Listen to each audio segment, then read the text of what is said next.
All right, should we start the meeting Great proper, topic. Dane? Yeah, I didn't mean to dominate the Yeah. conversation. It was No, it's a no. great it- it's a great Good conversation. conversation. Real good Oh, I was conversation. learned some excellent. things tonight, Jeff, so it was worth it. thank you. Excellent topic.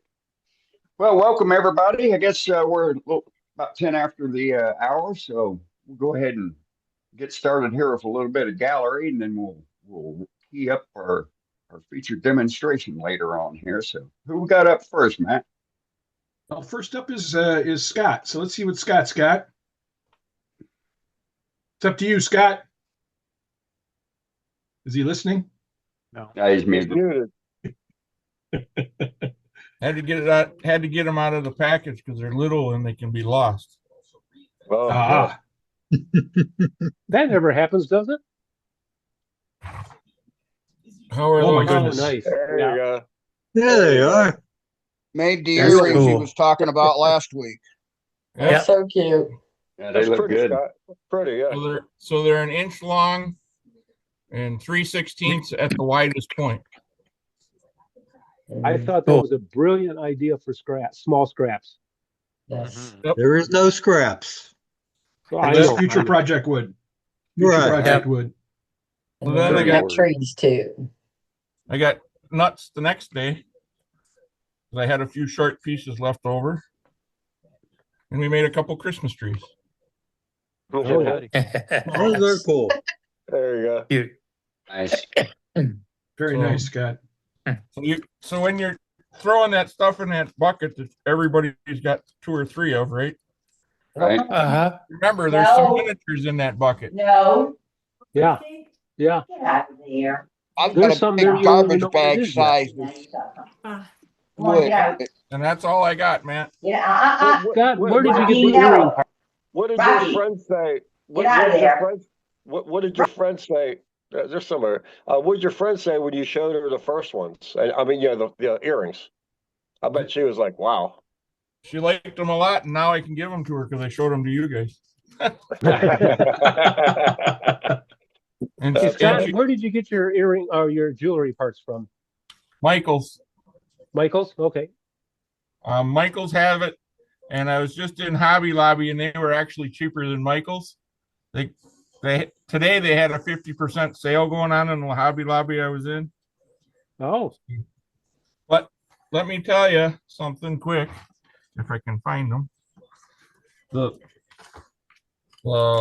piece that's in the wood itself are fish hooks. Oh, I oh. love it. So I the saw reason I Tim use, Yoder do that. Yeah. so the reason I use it is, and same reason Tim uses his, is these are Aberdeen hooks, and they have a little barb on the shank Uh-huh. for holding your bait on the shank. So when you push that in the wood, you can't get it back out, so you don't have to use super glue. Nice. There Wow. you go. So I use a real small, the smallest numbered drill bit that I have, which I think is an 80, and that's just about the right size to shove that in there. You got to work at it a little, but it'll fit. And then Very the hook cool. goes through the ear, right? Well, I'll tell you what. Now you're talking about a very. And the hook goes through the ear. I was gonna say it's a very small little area that you're drilling and putting that into. Yep. I mean, So- you say the whole thing you showed the other day was next to a dime. Yes, they're not any bigger than a dime. So I drill the Yeah. hole first, just like you always do on the lathe. You drill the hole first, make Yep. your ornament, Yep. your necklace, whatever you're gonna make, Right. and then you put your piece in. So your hole's already there. You just got to remember not to drill too deep because these are only an inch long, right? Yeah, right. Very cool. Thanks, Scott. Yep. Yeah, really. Very Merry nice. Christmas, man. Beautiful. Yep. Next up is Roger. What you got, Roger? Well, after watching Billy mess up last week, I decided to try a twisted. Three-sided vase. The thing is, I only went 1/16 or 1/6 instead of a 1/3 like Billy did. But this is just a piece of elm I had. Thought I would try it. Cool. Cool. Yeah, That's cool. Very cool. Did you I dye have- it then? I think it worked out well. That's very nice. You tied that, So right, you Roger? use 6 holes then, Roger, instead that? of just the 3? Well, yeah, Yeah, I just, actually, I put a polar graph on each end that had 6 points, right. and you did it that way. That'll work. And I did it like I don't know, I added about an inch on each end. So as I was working on it, I wasn't getting into where my points would be. Right. So, I haven't messed with the either of mine since my demo. I've been too busy working on a urn. Very cool. Well, thank you, Roger. Nice work. Looks all good. right, Next up is Joe. What you got, Joe? Yep, you. Okay. Excuse me. I just got back to turning some stuff. This is some old pieces of wood that I got from a barn. This is just walnut. It's not really anything great and special, but it's just a nice little bow. And of course, I did a little embellishing on the bottom. That's pretty. That's pretty. And a half tall. looks good. And That's a beautiful I bowl. was loading my fireplace up out here with some wood one day, and I picked up a piece of wood and it looked kind of cool, so I shaved a piece off of it on my saw to see what it looked like, and this is what I ended up with. So I actually saved this from going in Oh, a wow. wood stove. Awesome. That's Yeah. gorgeous. Nice Spalding. Good site. Yeah. It's gorgeous. And the inside, if you can see it, it's all the same inside and out. It looks really nice. Nice shape Yeah. too. I like it. Nice shape. Yes. And then Catch. 2 more small quick items that I made this week. I got 2 Desire pin kits from Tim McKenzie, and that's a burl Turn- that I put on Turn it it. horizontal. Oh, Turn it wow. horizontal, Joe. There you go. There you go. Very nice.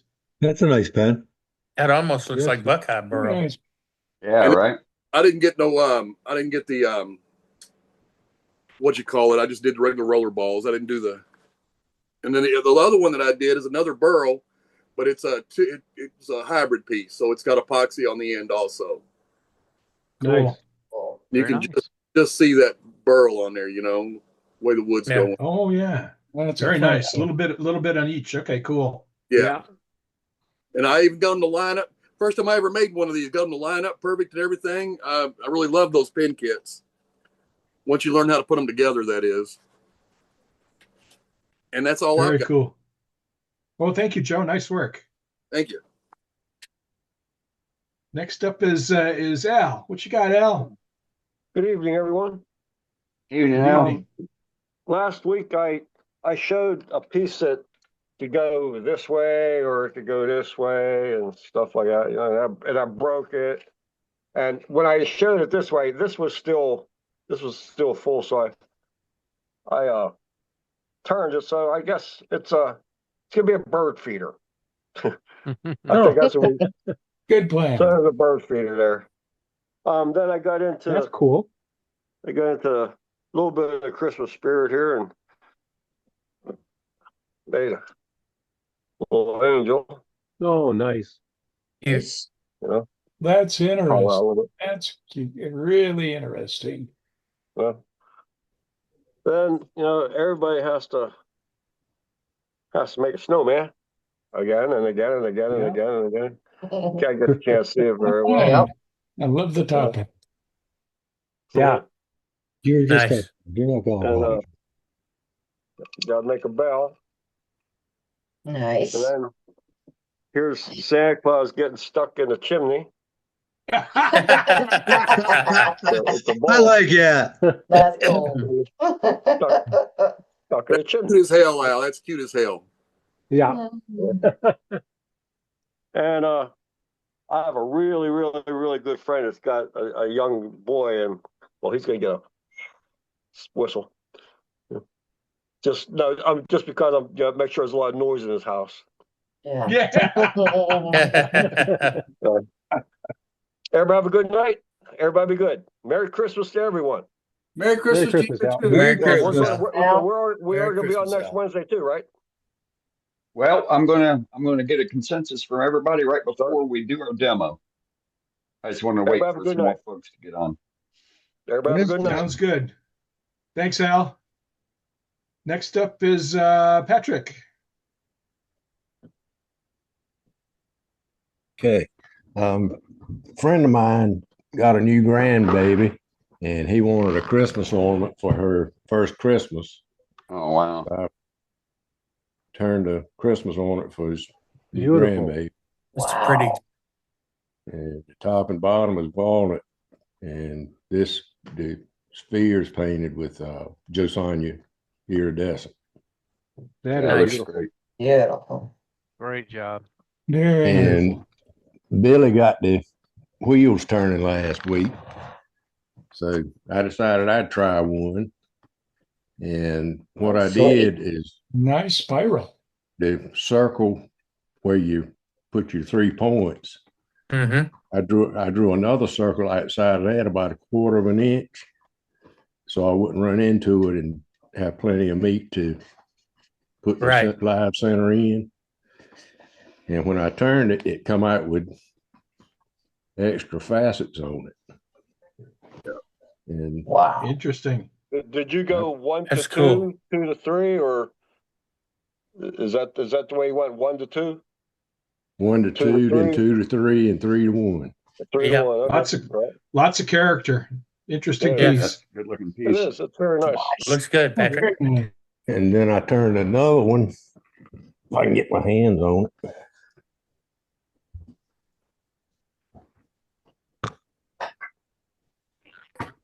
Which is actually a box, but the wood has moved and the top don't fit too good.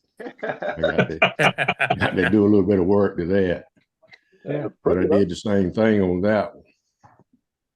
That came out. Very, very cool. That's cool. Very What cool. kind of wood? Nice. What kind of wood was that, Pat?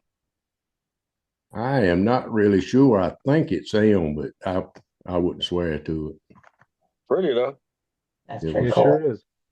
It Great was just job. a limb that I picked up out of the pile, and it had some fairly decent. Now, are the extra facets coming from like being round through the centers, or how are you getting your extra facets there? Well, I turned it just like Billy did, turned it round first, and then Okay. put it on each point. And I think if you turn deeper in the center, they would go away. Oh, I got you. Okay. I kind of like the way they looked. Yeah. So do I. Yeah. Very cool. And what I did is I just turned it right straight across. I didn't do any scalloping or anything. Hmm. But Yeah, I it thought looks it was very cool. neat. I really like that. I like how it looks. Very nice. Yep. But that's Good work. That's it for me. Very nice. Well, thank you, Patrick. Thank you. Next up is Doug Miller. What you got, Doug? Okay. Let me tell you what. If you want a house that smells because of what you did, in your shop, turn you some of this stuff. This is camphor. Oh, And it yeah. was it was dry. But my house, I turned this yesterday, and the entire house still smells like Vicks Vapor Rub. It's Oh crazy. boy, are your sinuses clear? Not yet. They're getting there. This wood, I've turned camphor before, and I love the colors. This is raw. There's no finish on there. No finish whatsoever. And then Yeah. I got a little thin in the center of the bottom. Therefore, I've got a walnut pedestal. This gets parted off right here, but I'm still got that on there because I've got my tenon, so I haven't sanded the inside, and I've still got to turn this tenon out of there. But I turned that after I turned the bowl to fit the hole that was in there, and I got the thin bottom out, and I kept opening it up until I got decent sized wood so that this would glue in nicely. So, and it just fits. I had to really press to get it on there. Then I set this on my lathe and set a log on top of this so it had weight on it till just a little while ago. So it's on there nice and solid. I'm really looking forward to turning that inside out and getting it sanded, getting that bowl finished inside and out. The pedestal All I've got on, I don't have any finish on it, only sanded through 320 and then my abrasive paste. And this, uh, somebody a while ago said just walnut. There is no just walnut. Walnut is the king of American hardwoods. It's always gorgeous, in my opinion. That whole thing is Yeah. good. You can Yeah, almost I've never turned a bad piece of walnut. I hear no. you. Yeah, me either. This particular piece has no character, but it's still, in my opinion, it's a beautiful piece. And here's something I did. Every once in a while, I see somebody stick something in a bowl, whether it's a signature coin or something of that nature, or they plug a hole or something, and they just randomly stick it into the bowl that they did. Yep. You see the side grain there? There's the side Yep. grain of the walnut. If I go to the other side, I was very purposeful in getting that lined up on both sides. That way it tells the customer you did something very intentional. It wasn't random. You weren't, in fact, it doesn't look like you made a mistake that way. Just food for thought, in my opinion, and talking to my customers, where Jeff was talking about talking to customers and telling the story. I can tell this story and I can leave out that I accidentally cut too thin in the center. Right.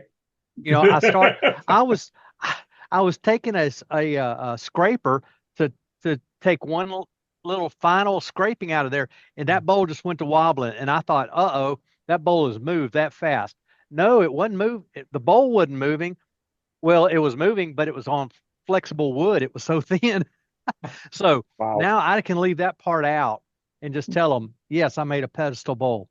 And they won't have a bit of problem with that. Coming from That's a perfect. preacher. Yeah. Coming from a preacher. Hey, I'm not telling a lie. I'm just not telling the whole truth and nothing but the truth.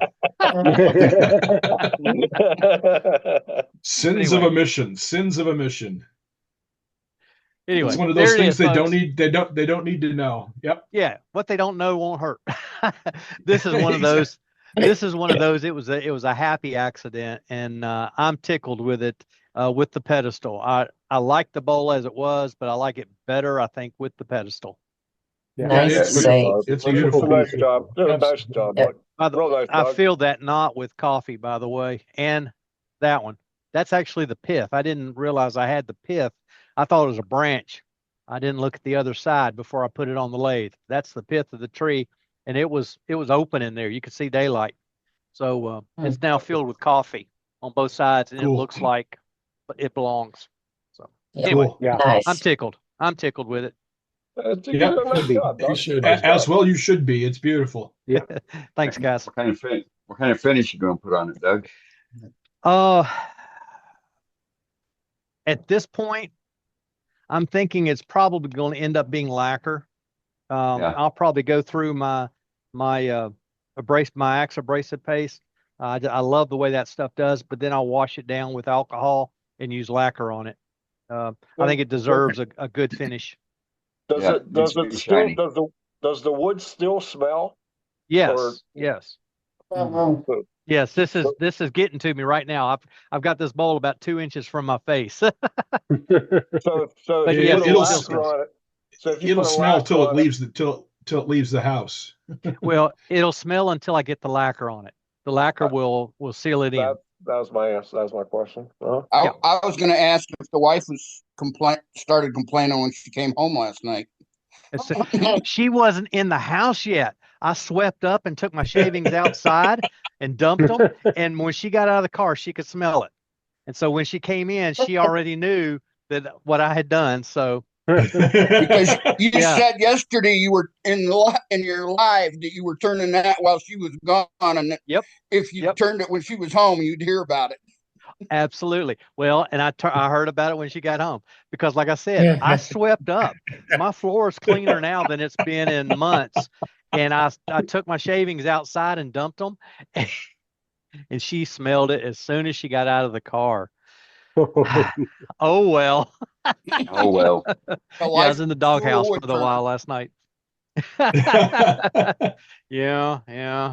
And it's not that it smells bad. It smells heavenly. but it's just so strong throughout the house, and the house still smells. So Yeah. It is what it Oh, is. well. Last. Worth it. Worth the price. I think it will be. This thing, I meant to tell you guys too. The cedar bowl that I turned a while back that had the little crack in it, not Yep. cedar, cypress. It sold the first week I had it in the store Cool. Nice. Awesome. with the crack. Awesome. With the crack. Awesome. And you Oh, said you okay. weren't gonna I- put it in the store. You're right. I I didn't remember think the it would sell. Cracks conversation. don't always matter. We all Right. told you it. We all told you it looked good. I thought because of the crack it would not sell, but it sold almost. Well, it was like 3 days. It was there. And it sold. There's a significant segment of folks who love the cracks and the They don't care about the cracks, right? Oh, Right. yeah. Or they like it. They like it. They want it. Yeah. So yeah. especially if if you're furnishing a cabin in the mountains or something like that, that's perfect. Absolutely. Absolutely. That's true, but that's true. All right, well, thanks, Doug. Especially if it's a natural edge bowl. They don't care about natural edge or live edge bowls. They don't care if it's got a crack if it's Yes. been handled properly. You're exactly right. Yep. All right. Well, thanks very much, Doug. Thanks, guys. Next up is Paul. Hey, Paul. Morning, Paul. Morning. Morning, evening, whichever. Yeah. I've got a morning couple, to you. couple of things. I haven't been in for a while, so yeah, I've made a few things over the last few weeks. First one is this. This is the back, which is just turned as a small bowl sort of platter with a big rim, and the other side. Oh my goodness. Wow. Oh yeah, Wow. that's great. Whoa. That's beautiful. Oh my. So we've got 4 base colours plus a black crackle over the top of that. Oh, to- that's to that get that crackle you effect. showed us. Yes. Yeah, Oh, this my. is one I Nice. took to Ireland a couple of months back, and Right. first place in the artistic Wow. competition, artistic category, that one. So, That's pretty. Yeah, so it was a bit of a challenge to get the crackle come out right on that, but no, I thought it worked pretty well on that one. That's Good pretty. looking piece. So, Paul, do you how is the color applied, and in what order, and at what point? If you could be so kind. The base is I've used Montana spray paints, Montana Gold. So there are 4 colours there: an orange, a yellow, a green, and a blue. And they're dry, right? Yes, dry but not for too long. Okay.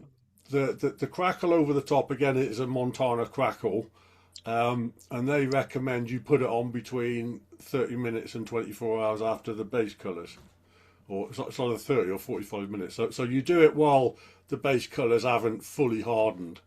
You want it touch dry, but not sort of fully cured.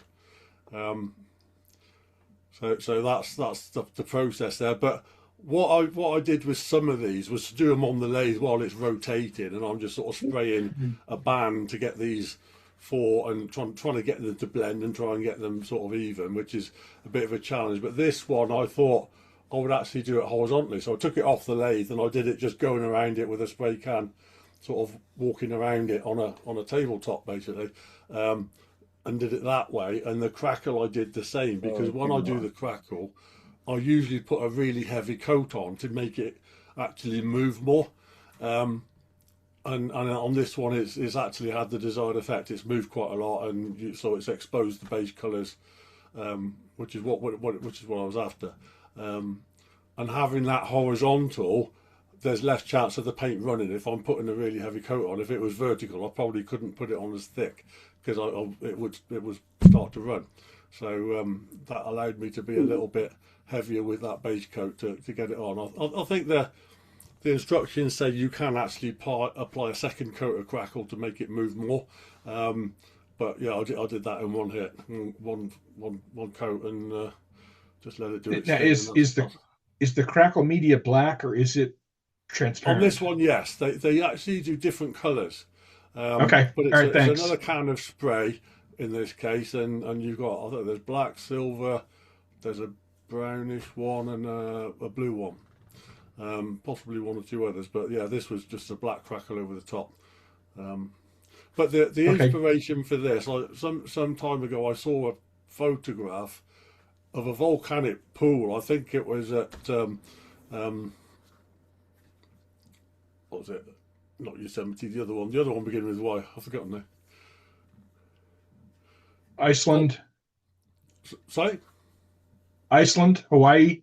No, in the States. Sort of the volcanic park. You talking about Hawaii? Kilauea. Yellowstone.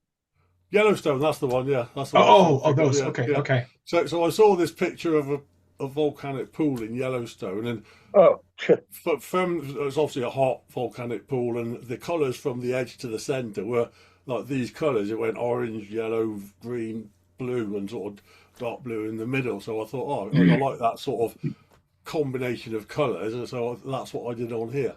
Very that's cool. where the colours came from. Very was cool. Sort of the So inspiration. they were all from a rattle can or spray Yes, can. I they heard you were. just Yes, say. yeah. Okay, and Yeah, the crackle but, is also that way, correct?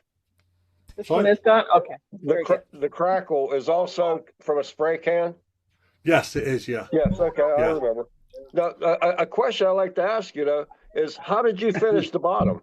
Okay, so you have all this done. Okay, so the whole thing is done flat. I mean, I did that side while I've still got a spigot on the back. So I turned some of the centre in, but I'd left the spigot there and left the centre to finish. That's what I was saying. While How did I you was hold working it? on this side, because what I do is I spray all of that and finish the paint effects, and then I cut the centre out. That way, I get a clean cut there without having to mask it or do anything like that. So that's coloured first, and then the centre's hollowed. So I've got to hold it on the back. But I mean, I've got the advantage of having a vacuum chuck, so I can hold that on one side just by a vacuum chuck. So that's how I finish the other side. Yeah. Right.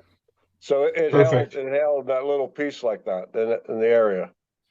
The vacuum chuck. That's my question. That's where I was going. That's one way of doing it. But another way to do it would be to, if you've still got the spigot on the back and effectively some waste wood, you make a mandrel to fit inside that bowl there with a bit of padding to protect it, and you just bring your tailstock up there with a live centre and pin it against the mandrel and turn almost all the back away. You've obviously got to leave a little stub in the middle, but you could take that off by hand afterwards. And some bowls I do finish like that actually, and I could have done it here, but like I said, I've got the advantage of having the use of a vacuum chuck, so I'll just use that, and it sort of makes that quite easy to do, and hold it either side on the vacuum chuck to do what I need to do. Pretty piece for sure. Very cool. Very cool. Very Thanks cool. very much, Paul. Okay, I've Beautiful. got one more as well. This one's a little bit more seasonal. Yeah, look at that. Cool. But this one that's started life, it's probably a couple of years ago now. I did a workshop with Colwyn Way. It was one of the AWGB workshops, and there was a space on it, so I just went to fill the space really. But it was a 2-day workshop. It was a day with Nick Agar and a day with Colwyn, and with Nick we did some sort of artistic things. Nick sort of area of expertise, and then this one was Colwyn's. But in the actual workshop, I didn't finish it. I made the body and the feet, and I had turned a head and sort of the top part of the arm, so I had to do the bottom part of the arms and figure out what I was going to do, because I'd sort of part turned a head and left it to attach a hat. But no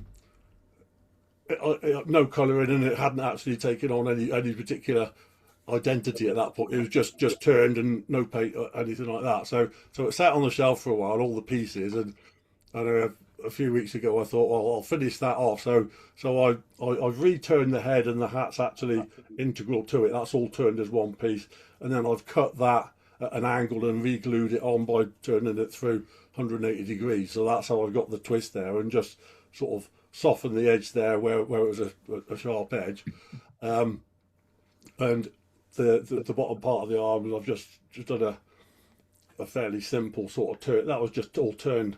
It's just a little bulbous hand on there really, so there's no sort of carving involved with that at all. I've just left it very simple, and the sack, I just managed to find one and throw it over the shoulder just for added effect, and the beard is just a cotton pad, sort of makeup clean up pad, which I stole from the wife.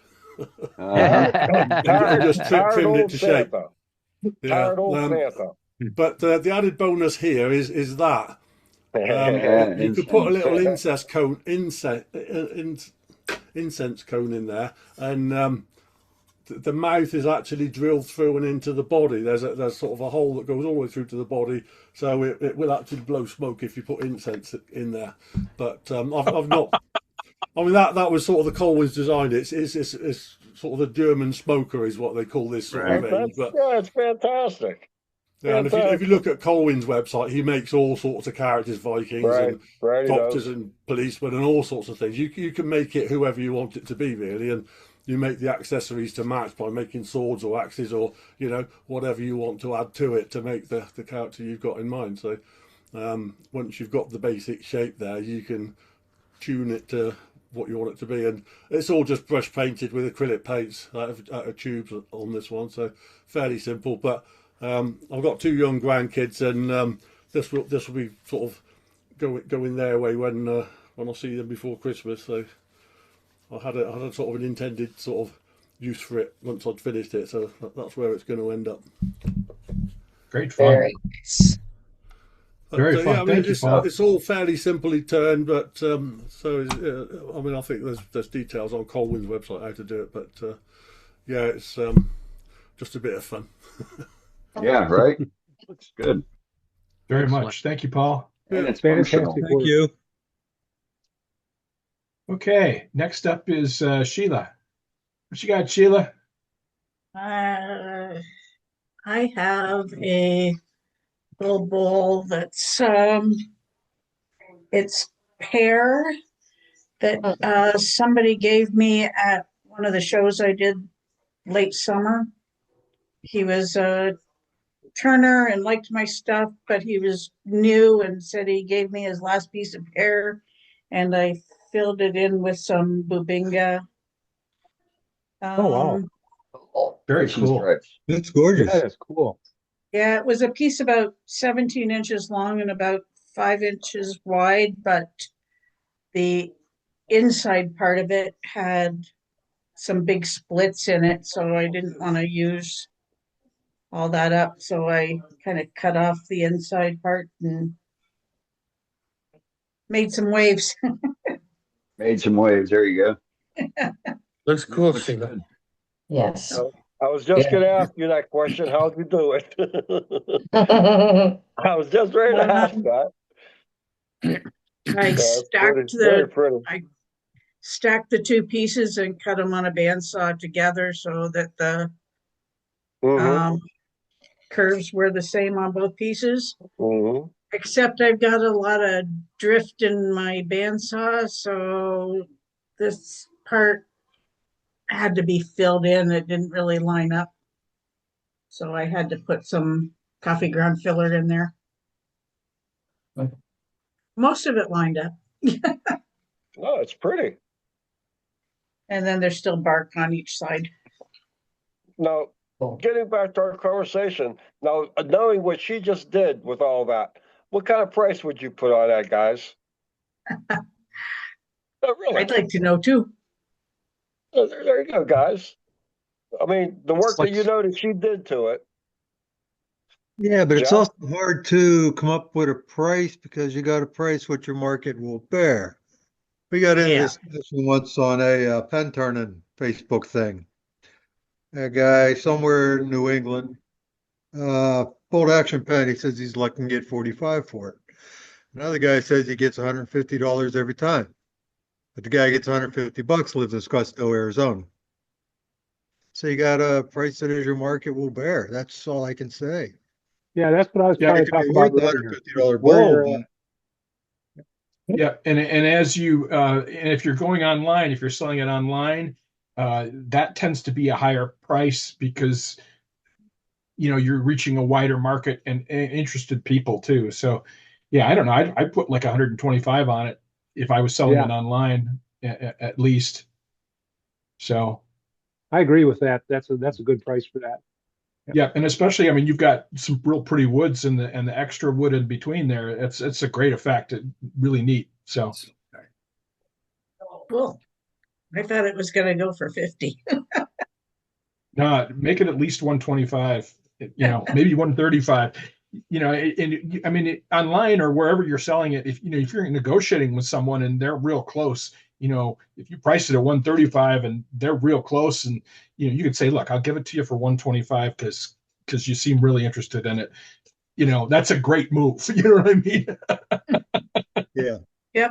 Here's what I would do. I would advertise it if you're selling it online, 125. But one of the catches of selling online is if you can provide free shipping to the customer, they love that. So you mark it up at 135, and then you got your $10 for shipping and handling. There you go. Yep. Okay. That's all I've got today. Okay, thanks, Sheila. I gotta figure out how to Thanks. sell online. Merry Christmas. Merry Christmas. Merry Christmas, Sheila. Merry Christmas. Next up is Mr. Cap. Kirk, you there? Someone's buffing. Yeah, he's buffing. There he is. Yeah, we're there. That other room. Just a couple little things. Little walnut bowl, little walnut natural edge bowl. Nice. Nice. Gives you a place to put the Christmas ornaments because we're making too many of them. Now. That was a nice video you had the other day with those bowls. Yeah, these two little bowls were done last Sunday night live on YouTube. Beautiful color. Very cool. And some more ornaments, of course. Telling you, walnut is king. That's it. That's all I got. Nice. What is it, Kurt? It's Sunday night, 6 o'clock Eastern time. Correct. It's I'll tell you, it's a very enjoyable hour. I've been coaching for a while. Are they not?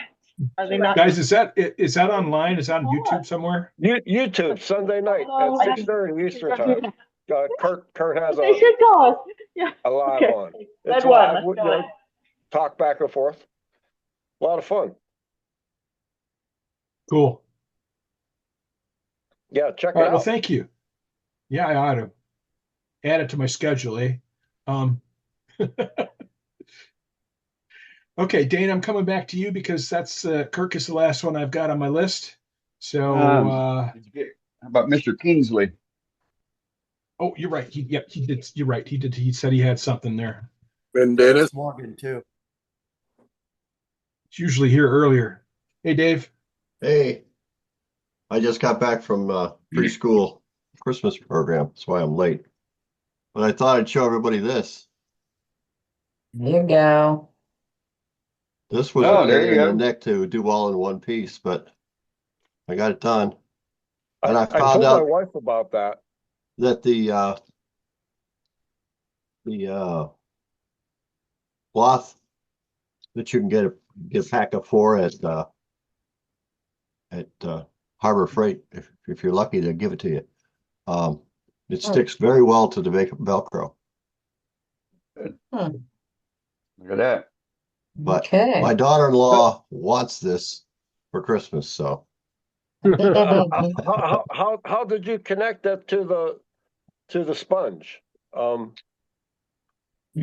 what to the cleaning no, cloth? no, the mechanism. Yeah, no, your swivel. It's just Okay, so they're carved out, and I just Did put you a show bolt it to through it. us? bring it up higher. Okay. It's just a piece of threaded rod. Okay, on a 1/4-inch piece of wood. Oh no, this started off as a 1-inch piece of cherry, 1.25 inch, I think, piece of cherry. Raise it higher. We can't see it, Dave. Yeah. Yeah. And what I did is I did a lot of bandsaw work to get it roughed out, and then I hand sanded it. And sanded it. Gangs of fun. Okay, so the little hinge things are part of the original piece of wood too. It's one piece. Yes, right? these and this is all one piece. Gotcha. Okay. What is it, by the way? It's to wash the inside of your windshield.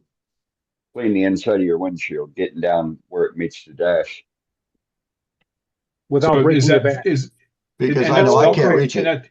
that's Velcro on there. It's That's Velcro on Velcro. there, right? And this is that Microfiber. microfiber cloth, and it sticks really well. You can hear it tearing off. So I didn't know if Velcro would work or not, but I thought I'd try it. Sweet. I told my wife Perfect. about this last week when you showed it. And she says she wants me to make one. Yeah, well, You're going to have to, Al. I know, guys. That's why I'm going to keep asking more questions right now to Dave. I originally suggested it as a craft show item kind of thing. But it's a lot of work. This, unless you can find an easy, quick way of doing it, it's a lot of work. But the only other thing I did this week was a rattle for my new great grand godchild, and I already mailed it. So Very cool. yeah, Nice job. great. Have a great Christmas, everybody. Yeah, you too, Dave. Are we meeting next week on Christmas Eve? Once here about the top of the hour, I'll bring up the topic on whether we're going to have a meeting or not. Okay, cool. Merry Christmas, Dave. All right. Well, very Thank cool, you. Dave. Take care, everyone. Thank you very much. And next up is Dennis. What you got, Dennis? We got a couple things. I had a little block of glued up stuff that a person gave me. It was 3/4, and I figured I was going to turn a little, I don't know, little piece out of it, and then I blew through it because I got too thin. So I said, well, I'm going to go ahead and take a little piece of walnut, put a little dowel on the top of it, and that's what I came up with. Oh, Very nice. Nice save. And then a person dropped off a couple burls at this place where I turn. So these are still green. So it's still drying them. nice. Got a few checks in it. I like doing stuff like that. I like that. I like that. That's pretty. Mm-hmm. That, and then on the back side of that, I turned this little dish because I had it. Cute.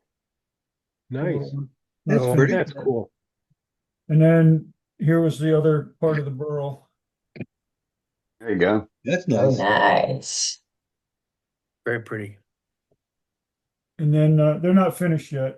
And then yesterday a friend called me and I got a big burl. I went up and picked it out of a field. So that'll be next. So anyway, that's what I've been doing this week. So Yeah, it looks good. everybody have a Merry Christmas. You as well. You too, Hey, Dennis. you too. That's all I have. Good work. All right. Thank Okay, you. Dane. All right. Well, so seems like we want to know whether we're going to have a meeting next week or not. So it's Christmas Eve. I don't have any. I'm indifferent to whether we have the meeting next week. Provided we everybody else wants to have a meeting. But I will say on New Year's Eve, I can start the meeting, but I won't be able to host it because I'll be watching my Buckeyes beat up on either A&M or Miami. He hopes. Both Well, worthy everybody's teams to New beating beat up up. Year's on Eve, Miami I lately. agree with you, Dane. I'll be watching the football game. I Yeah. gotta say that the Buckeyes, and I'm a Michigan fan, so you know how that goes, Dane. But the Buckeyes have got a very, very good team this year. So I They wish sure you guys do. the best they of do. luck. Yes, well, yeah, thank you. Yeah, hopefully it's it's a rematch, them in Indiana. So that'll be cool. But Well, Indiana is pretty good. They're the best Indiana team I recall in a long time too. So well, yeah, it's the best ever. Best in Yeah. my lifetime. Yeah. So for Christmas Eve, or is it y'all in a consensus that go ahead and have the meeting, or do you guys do festivity activities with the family celebrating Christmas Eve? I don't have any If other you plans. have people that can Celebrate make on it, go ahead Christmas and have the Eve. meeting. I won't be there, but I've got things going on. But yeah, if you got people that want to be here, go for it. Even if it's a small crowd. Yeah, just Yeah, throw it I in the think- chat. Yeah, I think I can be a part of it. I think Captain Eddie will be there, right? I'll be here. Yeah. I'll Okay. be here. Hi, You Gavin. better This be. man stole Christmas, but he didn't You steal my heart. started all this crazy stuff. You better be there. All right. Well, I can make it. I As can far as I I can see know. the comments. I can see the comments coming in. Looks like we will be having a meeting and at least a small forum.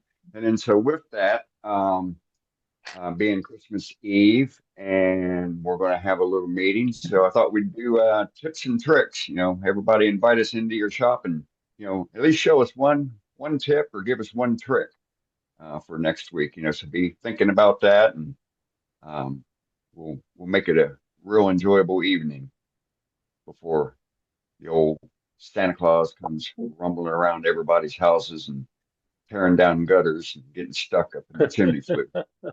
Well, hey, let's expand that a little bit. If you know you're getting a really special Christmas present, you can share it or share the idea of it.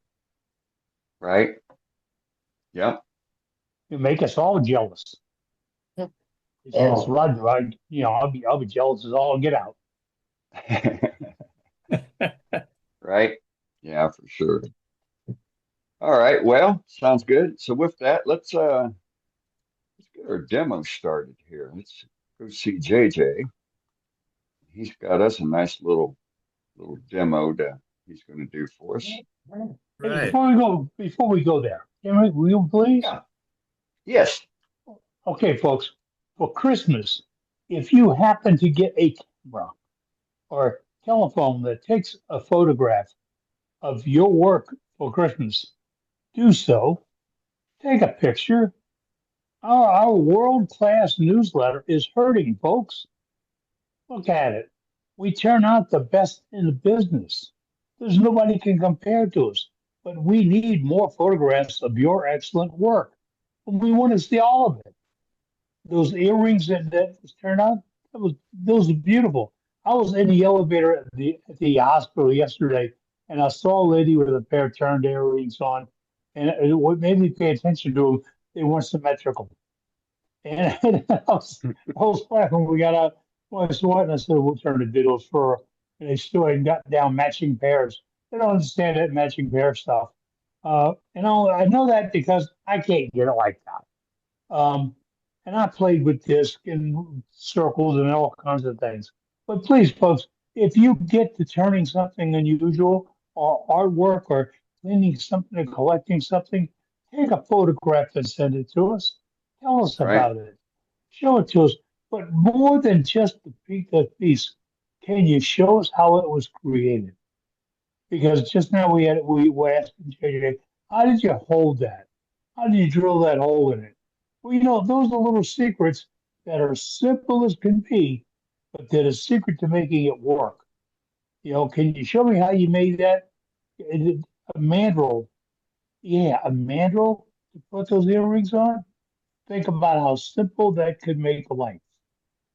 And all you have to do is work it all out backwards and share it. Tell folks about it. And those little trinkets and little toys, they make people blow people away. They really do. Especially if you do brooches and pins and badges and things. I saw a lady in a clinic the other day with a hand carved brooch, and it was really beautiful work. Wasn't great work, but it was beautiful because somebody put effort into it, and that's what people look for. When people personalize something, it's nice. So this year, for Christmas, give yourself a treat. Take a picture of your work, send it into worldwidewoodturners.org, and let us share the world some of your art, because it is art, and it will make somebody else happy. Really. Right. Yes, it will. Hey, Dane, I got something I want to talk about quick. Sure. If you guys got a little extra Christmas money left over, why don't we try to hit the donate button if you got a few pennies left? I think it'd be a great cause to this group. That's a great idea, Scott. Great I'd like idea. to add to that if I could. Do what? recently found out there's more cost to this than I realized. There is a few people that is taking on that cost. So if you can help in any way, would be great. Also, well, I thought maybe if whatever your monthly dues are for your local wood turning group, perhaps you could send that much to this meeting, because I'm sure you're getting just as much out of this as you are your local meeting. And if you can't help in that way, help by sharing your ideas and your work.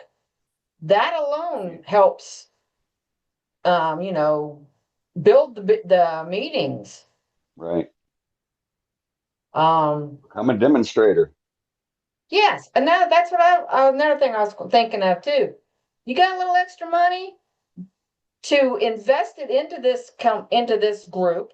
Buy yourself a camera, or just use your phone. Record a demonstration.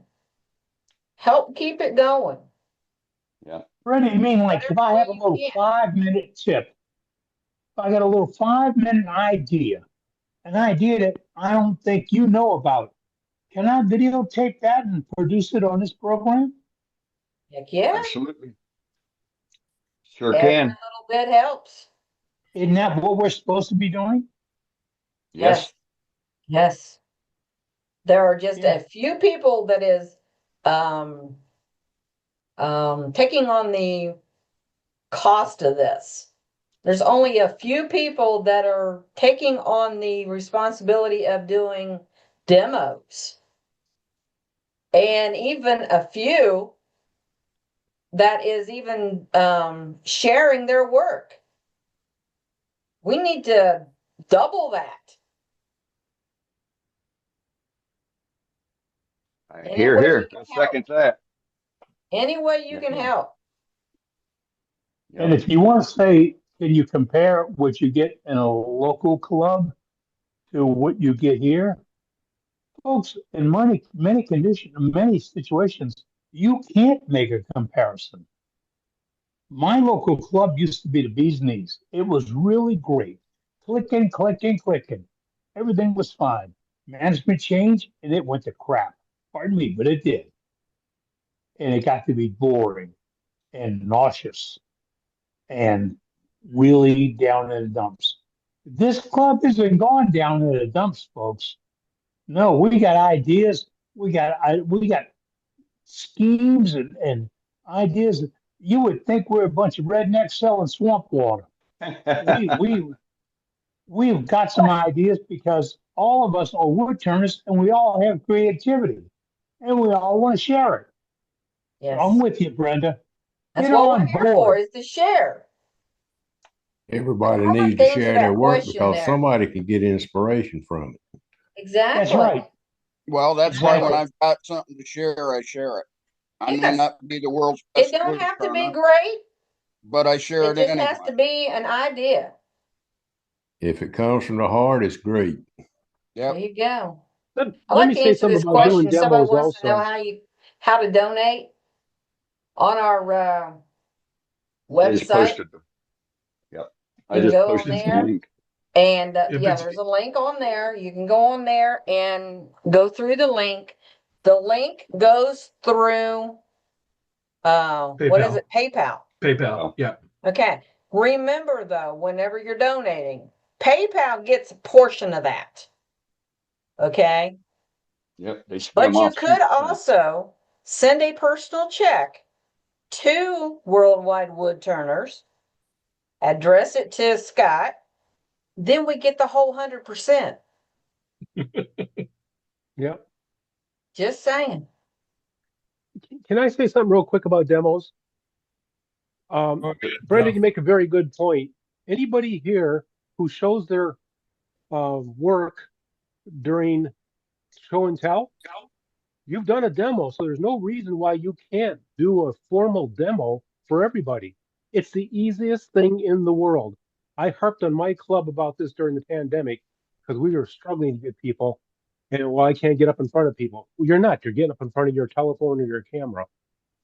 It's about as easy as it I gets. can So do if it. you can Anybody show can a do it. piece here, you can do a demo.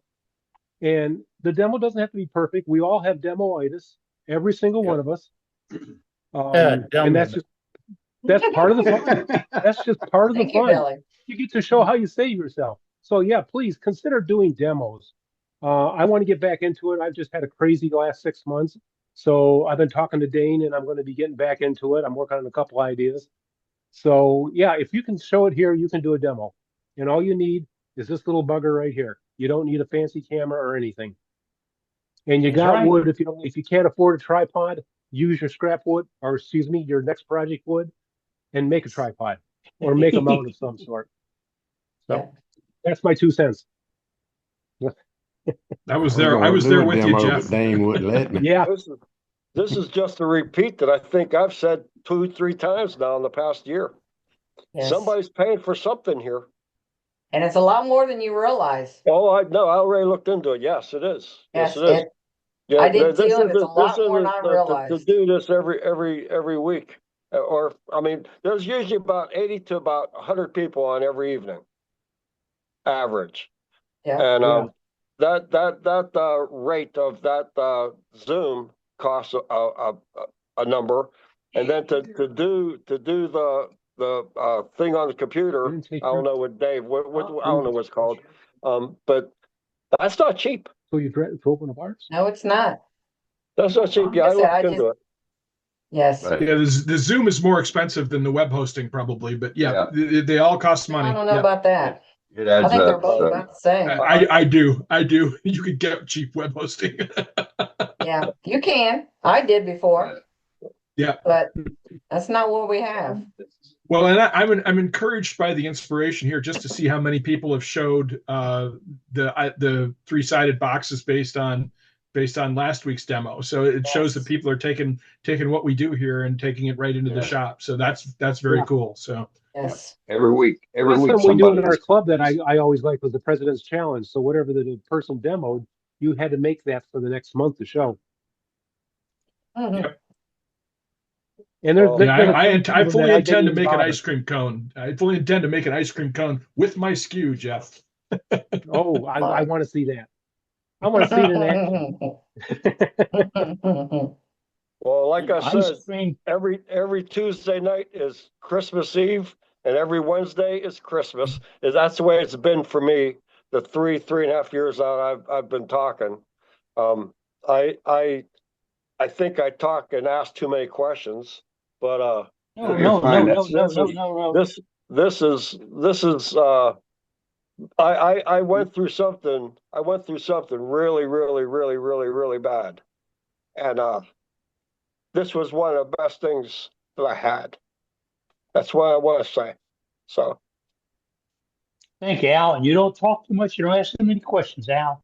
We rely on you to be the wood turner. Al, you are the wood turner. We want you. And when you ask those questions, you're asking the questions those other bumpkins just won't open their mouth and say. That's all. So, Al, thank you. You make it. Yeah, check the mail, Al. I watched last week's video and I irritated myself. So, okay. That's all right. Too funny. Well, that's the whole point of the interactive format. Again, getting back to what we do here, we had a conversation last week about air cleaning and suction, and you know what? Those are the kind of things that was a great discussion last week. Yes, it was. That was a great discussion. Yes. Well, we've already had two really good discussions this week, and we're not even halfway to the demo yet. So, or we're not into the demo yet. So, we had a really good discussion on sales and craft sales. We had a really good discussion on use of Crackle. So, all good. We aim to please. Yep. So, all right. Once again, Scott, Brenda, Captain Eddie, thank you very much bringing that up and discussing our end of year donation goals. And then just for I folks, need you to know, pop out. that I are, need to pop out, but I want to say Merry Christmas to everybody. And I interrupted. There we go. But you know what the heck? But I want to say Merry Christmas to everybody. Y'all have a great holiday season. We will see you next Wednesday night. But if you don't make it because of holiday events, that's all right. yeah, We'll that's miss fine. you. But we're going to be here having fun talking wood turning, just like always. But thank you, folks. Y'all make the wood turning world worthwhile. You do. Thank you. Merry Right. Christmas, Thank you, Merry thank you, Christmas, Cap. Eddie. Thank Thank you, you, Cap. Captain. We'll see you next week. Believe me, you got us into this mess every Wednesday night. Right. All your fault, Eddie. Yep. That's all right. I'll take that. I'll take Right? that. Yeah, that's a good fault to have, right? Yeah, for sure. And then to carry on with what I was saying is the money that we're trying to accumulate into what would be our general fund. This money is to be able to pay for expenses going forward in the future when our angels should they no longer be able to do what they're doing for us now. And at the same time, we have upfront out-of-pocket costs for level up that some of us are going to have to subsidize until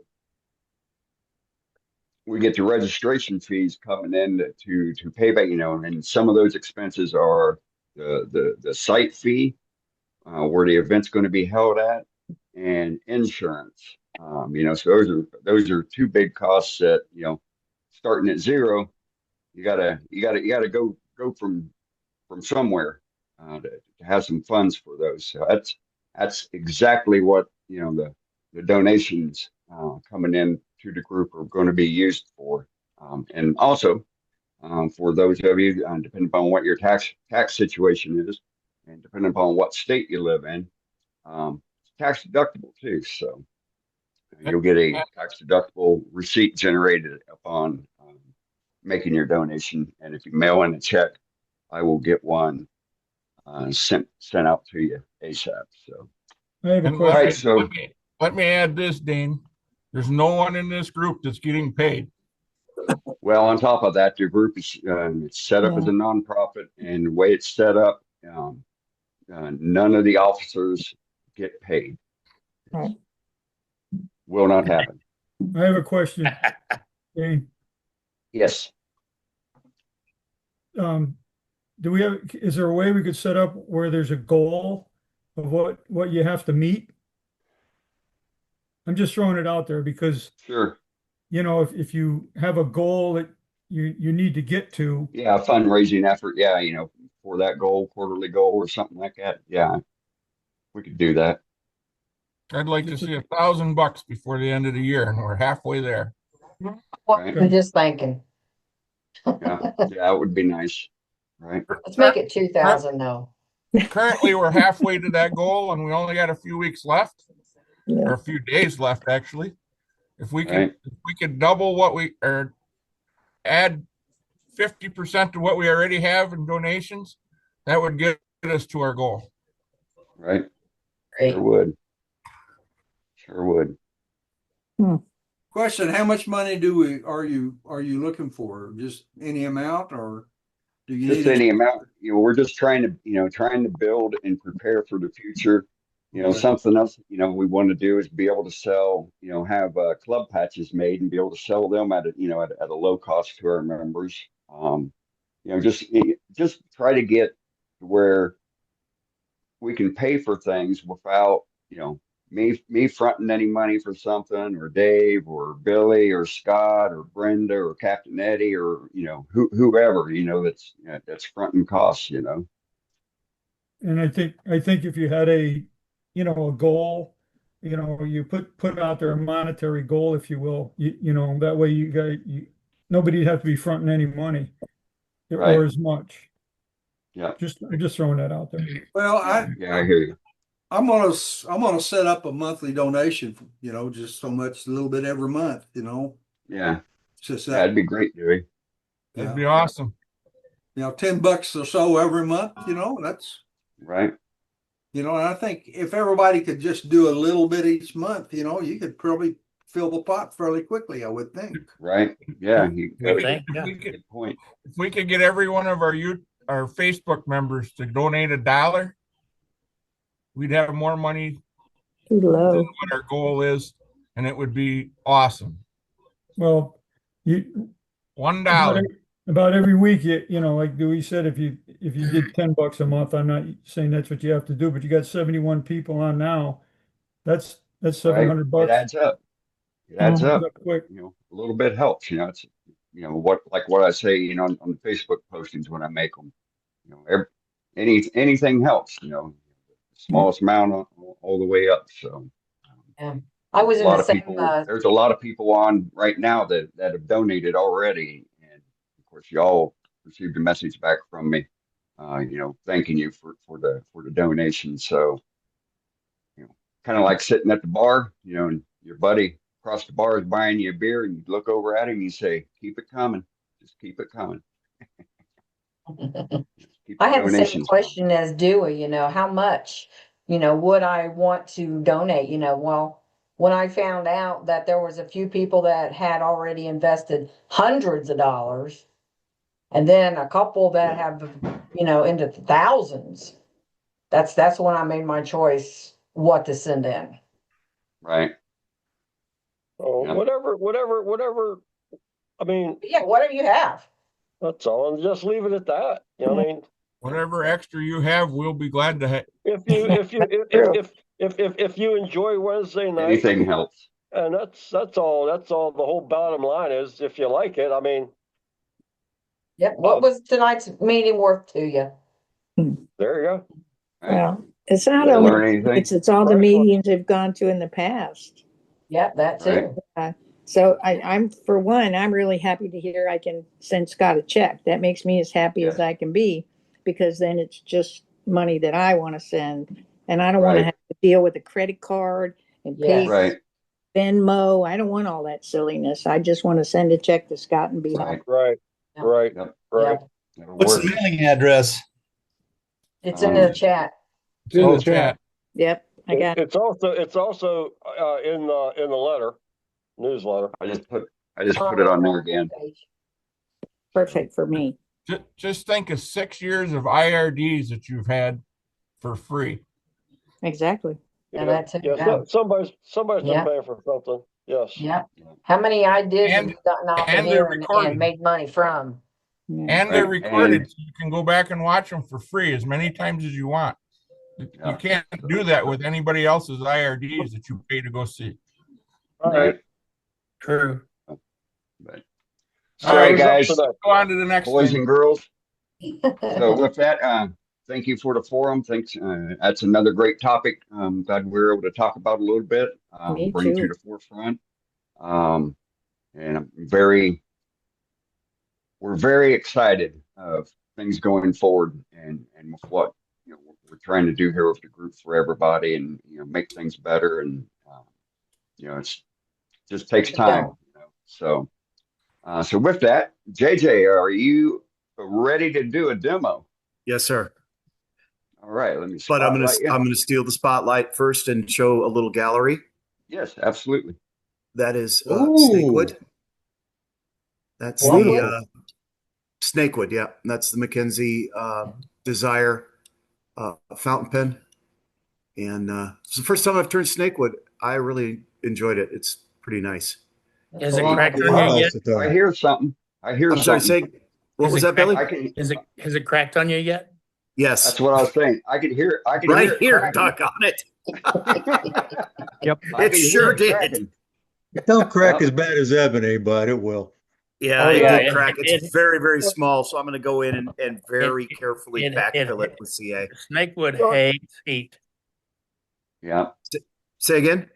Snakewood hates heat, and even the heat from sanding will make it crack. It's crazy. You look at it crossways and it cracks on you. Yeah, that one cracked pressing it. That's one of the drawbacks. It's not a drawback. Mackenzie Penworks kits are so mechanically precise that if you are just a just a tiny bit off when you press the pen, you're going to crack the tube. It doesn't matter what's on the tube. They are so tight tolerances that it will crack the tube if you're not pressing straight. So just a warning, if you use Mackenzie kits, you need to be very careful pressing your pen. Very careful. The other thing, Joe, I finished this yesterday, but what's really cool about it is I splurged at the beginning of the month and bought myself the Crown miniature texture tool, and so that is the texture wheel turned 45 degrees opposite, and then that's just the texture wheel just in one direction. And it just does such a cool job. And somebody said there's no such thing as a bad piece of walnut. When I went to West Penn a couple weeks ago, they have bargain bins where they have cutoffs, and this was walnut that was cutoffs where there were eyes and crotches in slabs. And so this is just part of a cutoff from a slab, and the grain is just wonderful in there. It's beautiful. See all the stuff. So $3 a pound for cutoffs. So that was about $7 well spent. Because I got 2 slabs. I just chopped them up into lengths and chopped them up into little blanks for walnuts, for acorns. So Perfect. Tonight's demo, I had mentioned. JJ, Yep. can I ask you a question? Yes. Going back to your ink pen. Now, I have not made anything like that, but these fountain ink pens, how do you put the ink in them? So how does that work? It depends on the brand. This uses a Schmidt, and it's called a converter. And what it is a little tank, and you can load it a couple of ways. So when you turn this knob, there's a piston in there. Right, now I saw that move. Dip that into the ink, and then just draw it back, and that'll draw in and fill this tube, and then you can put it back in the pen. That's one way to load it. The other way, and what I prefer, because you actually load the writing mechanism itself, is dip that into the ink and draw it back, and it'll pull it up through the pen, and then all you got to do is just wipe the pen down, and then it's loaded. That was my question, because with the ink pens I've seen old times, there was like a little handle that you pulled out and brought back in, and I wasn't seeing that with what you guys have been showing. Yeah, these converters are for handmade pen kits. I don't think you can have a lever ink. I don't know that there are any kits that have the lever, which would be on the. Right. It's a completely different design with the lever. And I don't think the ones that are lever feed have posting lids. Yeah, that lever is an old Mont Blanc design that was patented in the early 1900s. And they've got that locked down. They won't let anybody touch that. Yeah, yeah. Except so the for converters the are what the converters are the solution. Now, I don't know, and if anybody does, please let me know. I'm not sure if this particular Schmidt nib will accept cartridges. Some of the nibs, some of the kits you get that I know that aren't Mackenzie, and I need to talk to Tim Mackenzie and ask. You can buy ink cartridges that are pressurized, and you push it on there. But when you look in here, it doesn't seem like this has a needle on it or any kind of a point. So I don't think this takes the pressurized cartridges. I think you have to load it traditionally with ink. If it takes if you can put a converter on it, it should take the cartridge. Okay. I had a client ask, and I didn't know the answer. So you probably have to twist the cartridge on. You may. You probably have to twist the cartridge I don't know. on while you're pushing it. Just give it a little twist. Okay. You know what? Since this did crack, maybe this will become my fountain pen, and I'll test it. Okay. I'll test it. Be interesting to see what you find. Yeah, but I'm probably going to try to repair it because that's quite the investment with Snakewood, and that's a $31 pen kit. So yeah. Okay, I had people ask me about the cup chuck. that I had spoke about a couple weeks ago. So I went ahead and recorded a cup chuck demo. Now it's two parts. The first part is the 1.5-inch cup chuck. The second part is the 2-inch, what I call a scoop chuck. I recorded the demo because it's been very cold here in North Carolina. And ironically, it's 50 degrees tonight, so I could be out in my shop. If you don't like the weather in North Carolina, wait 5 minutes. This is my personal coffee scoop that I did using the scoop chuck. The scoop chuck, that's the second part of the demo. This is birch. And something to note, and if anybody knows anything about this, I finished this with pure tung oil, and it polymerized almost immediately. You know tung oil's done when you can't smell it anymore. And within 2 days, this was completely cured, and I've been using it for 2 weeks now. This is Manzanita. It's from California, and this still smells like tung oil. It's still curing. But these are two examples. This is the one that's in the video. So without further ado, we're going to screen share and get the video started. Please ask any questions. You feel free. Again, this is a video, so I'm able to answer any questions. And go like that. And let me go. I have to undo that. I've got to make sure the audio is correct.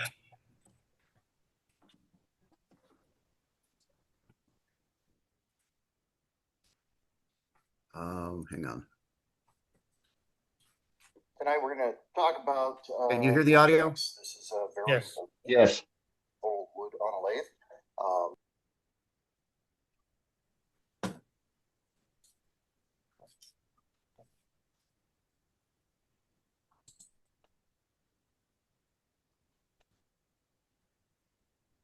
Lost the audio.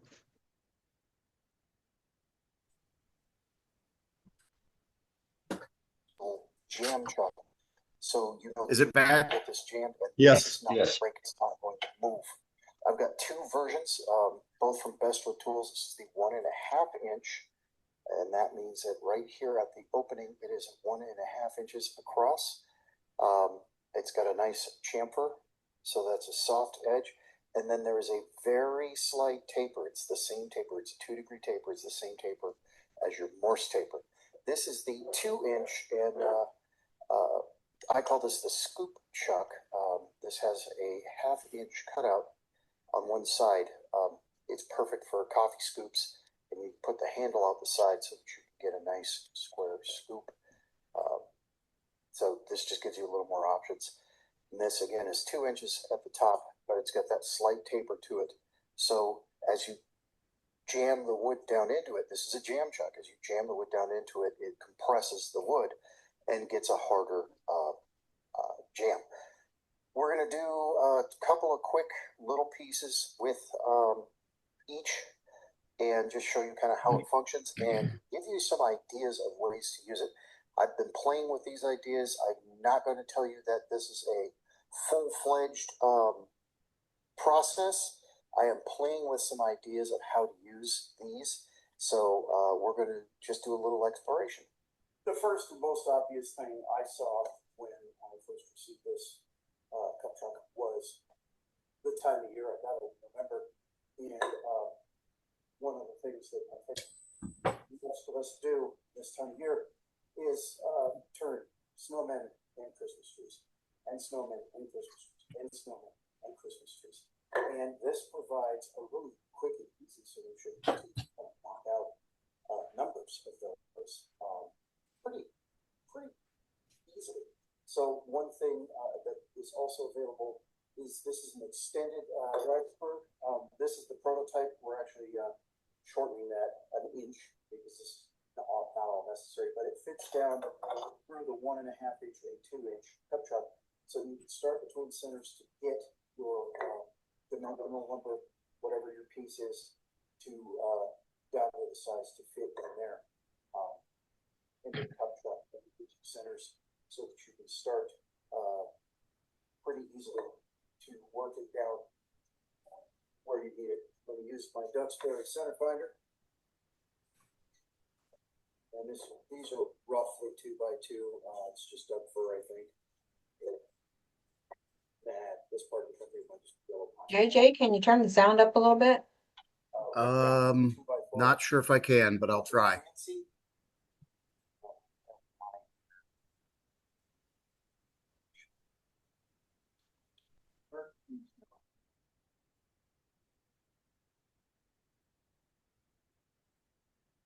Very cold in my shop. I do have a heater going, and I am shooting this during the day because normal meeting time it's going to be wicked cold. All right, I am set up for spindle turning, and I'm running at spindle speeds, which is around 3,200 RPM. So that's not a recommendation. Turn at the speed you feel comfortable and safe turning, but you can generally turn a lot faster when you're doing spindle work than you can cross grain.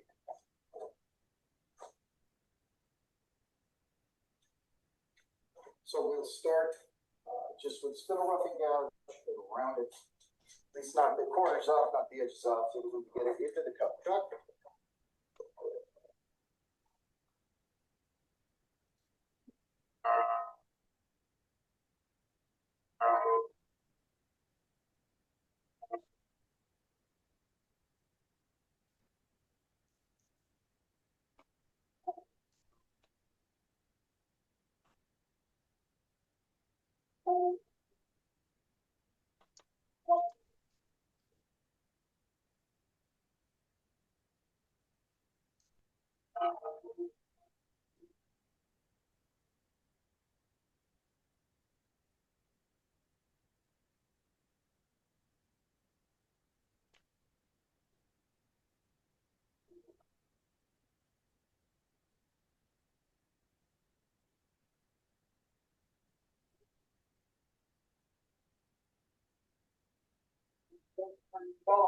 Send it at 1.5 inches. Make sure we're able to get that end into the cup chuck. And we're still a bit, that's still, I was holding it upside down. We're almost there. We just want to be able to get down in there. Again, as you drive it into the cup truck, it's going to compress the wood, and that's what's going to give you a good hard. All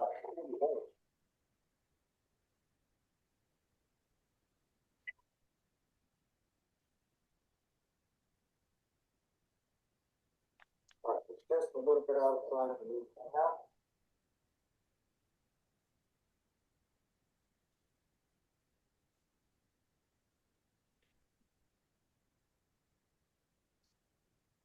Now, this is machined perfectly square at the bottom, so you can drive this. If your piece of wood is square, you can drive this all the way down and seat it at the bottom and know that it's going to be straight.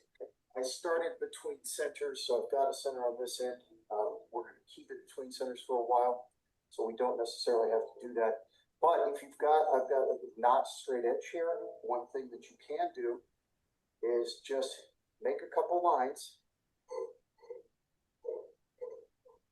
so that as you're driving it in, if you want to make sure that you've got it square, all you have to do is make sure that these lines are straight with the edge here. So just a little trick picked up from Richard Raffin. His video is where I first learned about the cup truck and was fascinated with it. And using these has got me asking, why did we stop using it in America? Especially for spindle turning, and especially if you're doing a lot of production of small pieces. This is a pretty handy way to handle large bundles. I do have to warn you that you might need a longer knockout bar because you do have some depth here. You've got almost 2 inches of depth here, so you may need a longer knockout bar. That's just fitting. You can see I'm squared up already, but I'm not seated. That takes a little bit of effort.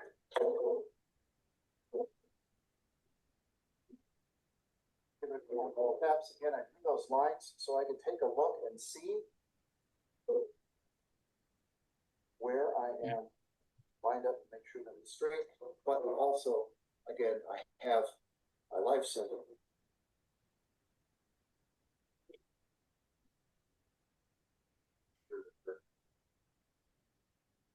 Centered. I have a bit of a, it's where a branch came up. So I've got an eye here. I have to be careful with that. That's going to flake out. You make sure you're wearing your face shield. Roughly. That is now seated in the truck. And we'll show you that here in a few minutes.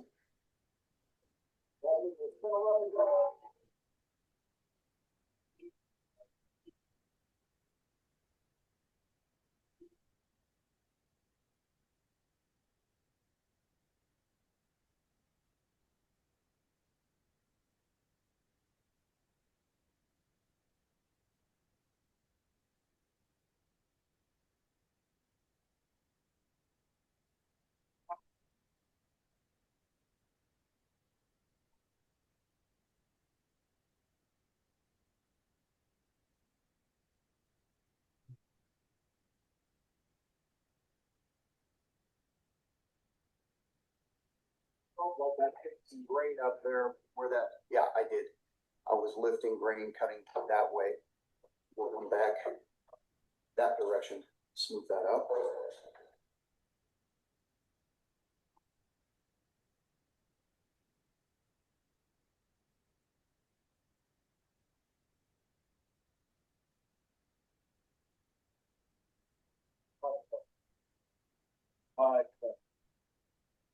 Much better surface off the tool. Go ahead and come back here. Now, one neat thing about this cup truck, it's not the same on the 2-inch, although it could be. That one's a special design for scoops, but it's useful for other things. But one cool thing about this is, since it's just a continuous steel ring, and it's smooth and it's nice to finish, bump it with your tool, bump it with your hand. There's nothing to catch on you. It's not going to hurt. When I'm starting to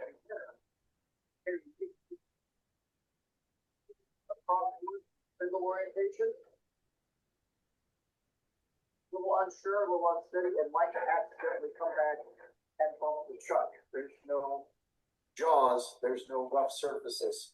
It's nice and smooth and should not do any damage to your tool or to your fingers. That's a really, really nice little benefit of this design. Again, with my 2-inch one with the cutout in it, that's certainly going to catch you, but right here, that's pretty neat. I like that. All right, so we got a piece of pine. It's the Christmas season. What else are we going to do?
Holding right there. We got a little bit of chip out and deal with. Had a rough day with the skew today. I'm a little bit out of practice. But it's holding it. It's running true, running straight. So obviously there's a lot of different options you have here. But you can definitely use this for holding for multiple. So we'll try to finish out this tree, part it off, move to the next tree. I'm going to change to a cone center. I like to keep a live center on regardless when I'm working this far away from the chuck. That's a long ways away. So just for support, not really to put any pressure on there, just have a supporting live center. Nicely, just to make sure that we keep that stable as we part it off.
So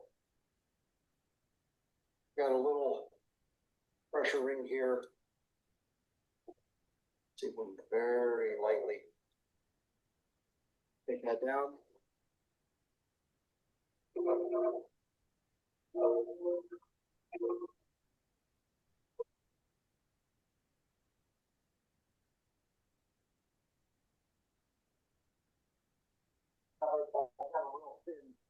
Neck there, so I've got a pretty vibration. I didn't check that before I got to fly. What I want you to notice is that this is stable enough in there that I can actually do that. And the reason it's vibrating is because of that. So we can bang out Christmas tree, little ornaments, or whichever you want to use them for. And likewise, we can make snowmen. All stacked right here. And we can even come back if we wanted to and put a little 1.5-inch tenon on each if we wanted to remount it to do fine detail work or whatever, and just part it off, set it aside, part it off, set it aside, come back and knock it in, finish it. I mean, it's just, there's a lot of versatility here.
And our next little piece, and really, you're doing a production like this where you need to just knock out 4 or 5 of them at a time from one stick, you can just move on down the line and get those done pretty quickly. Then, once you're there, once you're at the last piece, once you're finished,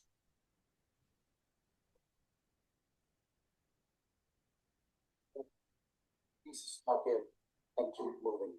So there's a fairly quick and really easy method of holding. And this will, I'll show you with the next piece. This will actually stand up to hollowing.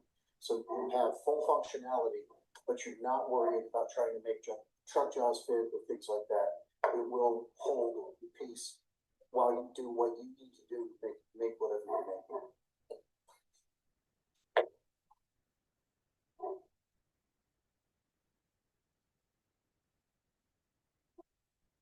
Now, before we get to hollowing the piece, I just want to mention this is something, this is an idea I'm playing with.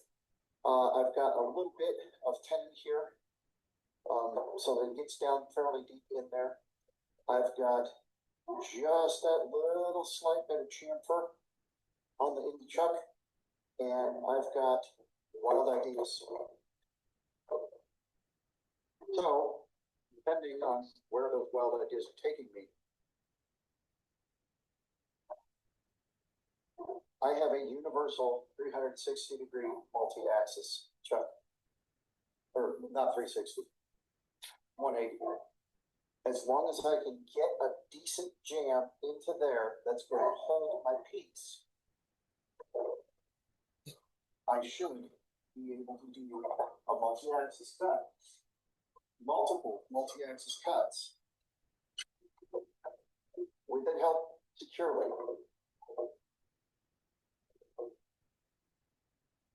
So we'll try that real quick.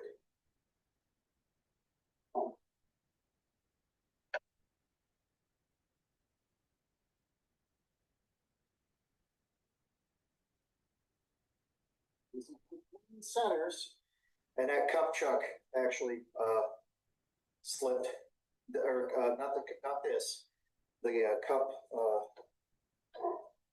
center on the back end slipped a little. Pine is very soft. I'm going to say that the pine is probably not the right substance to use. I also have a bit of a cone on here, but you get the idea. With a little bit more forethought, that was an afterthought. A little bit more forethought. If you think it through and prepare correctly, this is not. But think about it. So let's say I decide I wanted 3 centers. I've marked them out. I've got one here that's a jam that's held by the jam. Then I can just pull it over to the next one, then jam it. Pull it over to the next one and jam it.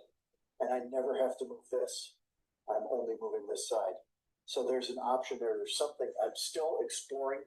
One of my thoughts on that exploration is to actually round this end before it jams in and only leave about 1/4 inch of actual jam with a ball on the end here, which will enable a little bit more stability and support. This is something I'm experimenting with. I'm still working on it. But another added benefit, again, if you do that, another added benefit is you have this nice smooth surface here. Nothing's to catch, nothing's going to grind on it. And if you do something like put a mark and just say this is 0,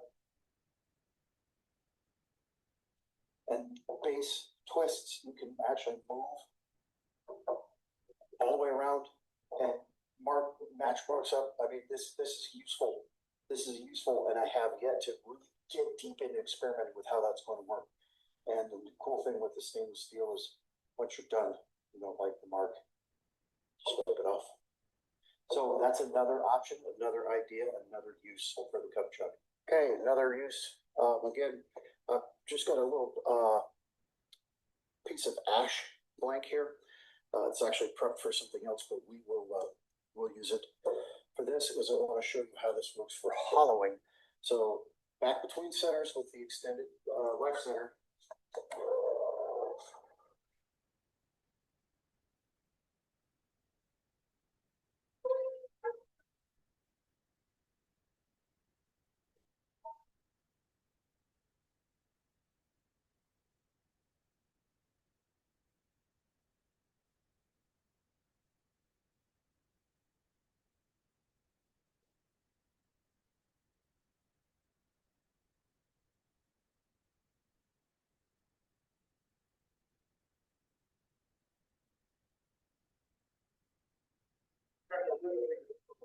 Over.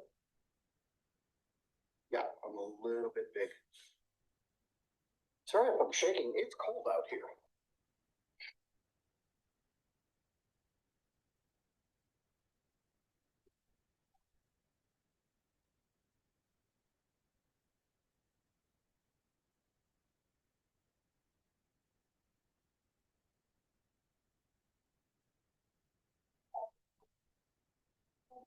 Or just a little bit under.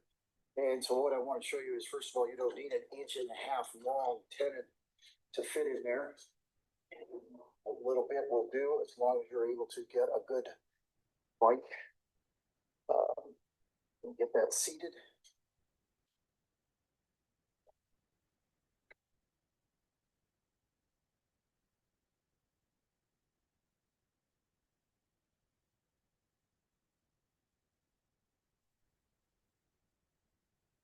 Slater.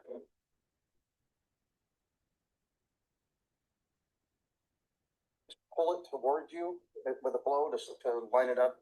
You see that you're a little bit out. That's just about dead on. I think it can come this way, just a hair. But that way you're always driving it in, and then you can just line it up and make sure that's on center.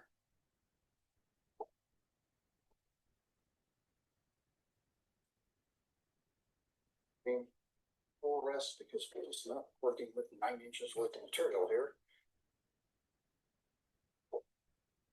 Dead on.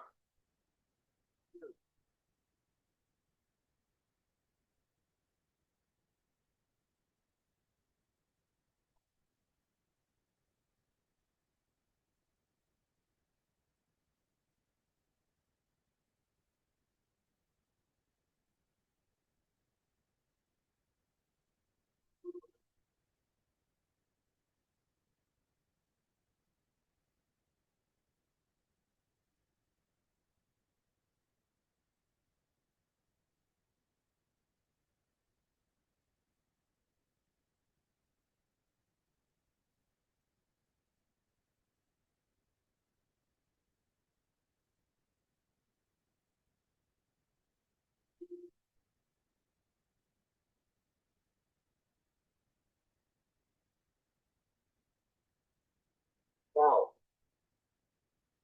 Oh. You guys do that?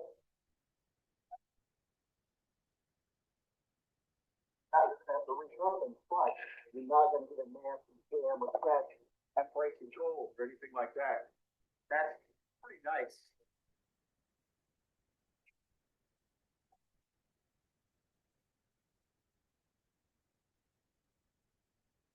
All right, let's see. Shape here. We'll make a little teeny tiny cordial glass. So we're going to bring the stock out, and I have to move you guys because I'm going to be hollowing and my shoulder needs to go exactly where the camera is. So back to our spindle gouge. That's the depth of the inside.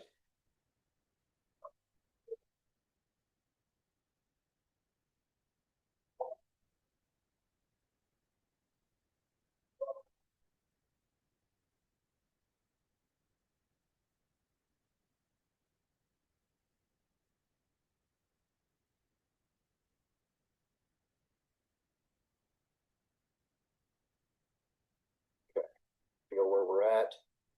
Make sure that I try to match that curve.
Terrible, terrible. Certainly creating a sandable surface. Now, this is an awful open grain for an actual liquid holding cup.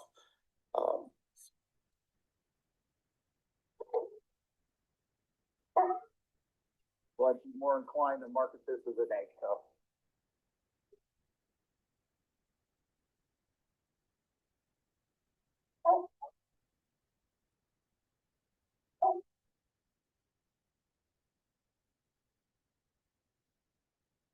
Expandable at that point. Glory with that.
Fun little shape to it.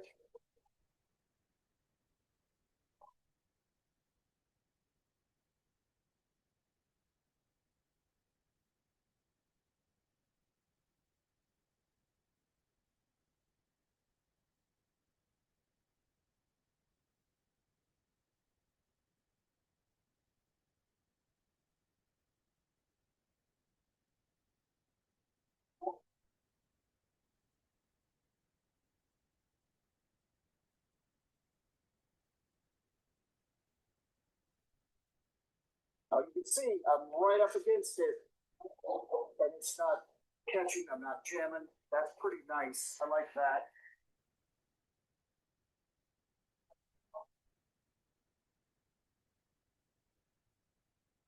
I can get up under here and underside the bottom of my little light cup confidently, knowing that if I accidentally do tap the chuck, it's not going to cause me an issue. Well, it's not with the scoop chuck, as I like to call it.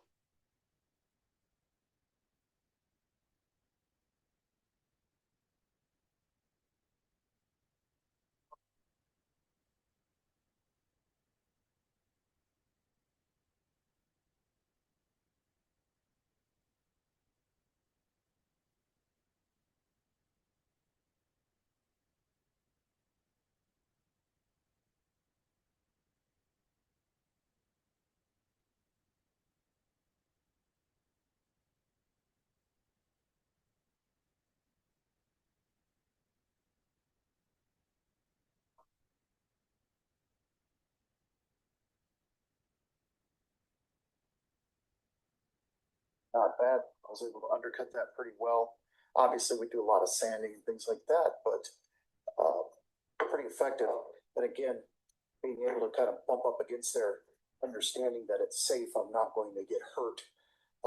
I certainly don't want to do it intentionally, but if I do bump into it, I'm not going to have a problem. That's pretty neat. Let's show you one more aspect of it before we switch to the scoop chuck. All right, I've got that piece of pine back in here, and I kind of started before I thought about starting the camera. I've got enough wood that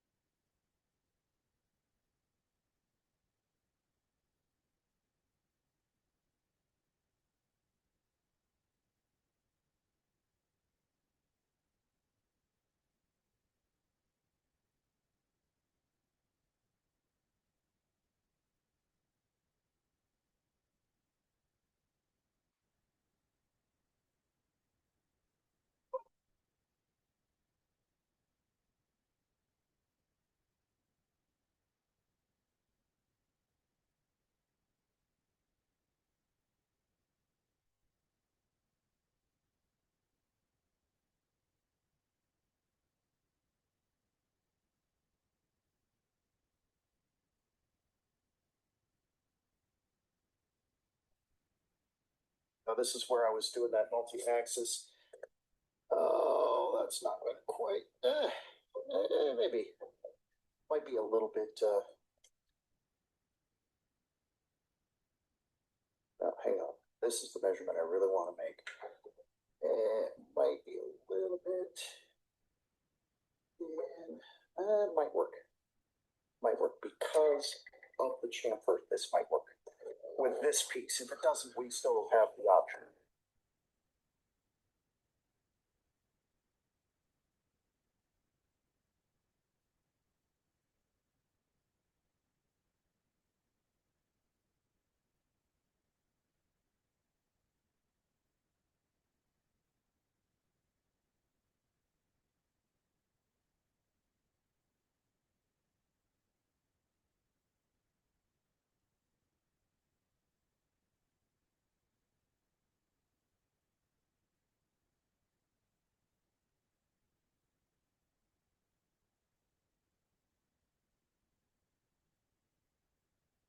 A little bit pointy on my end of my egg here.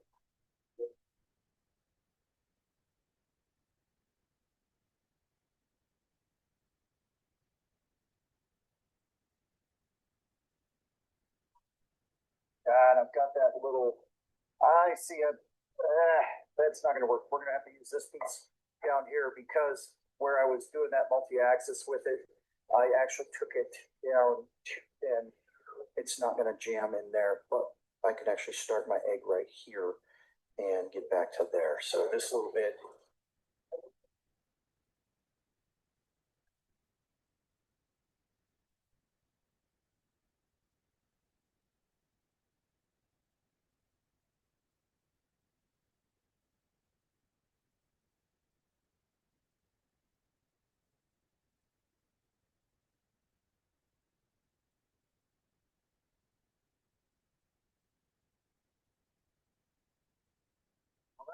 Show you how stable this piece of wood is in that cup chuck. I just forced that material away, really hogged it out, and it's holding it just fine.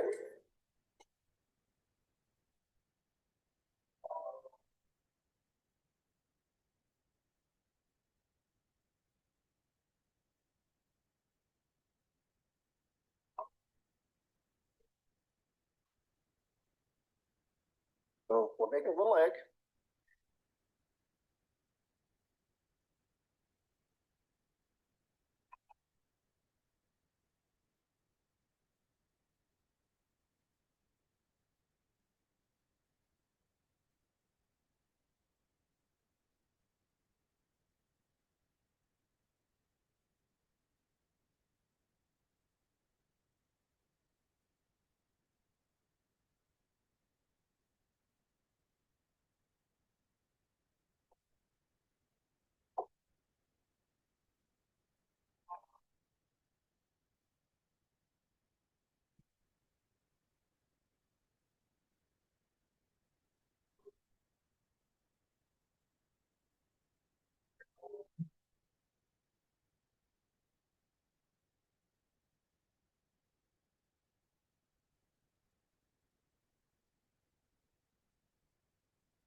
They're a little smaller than my cup, but not the end of the world.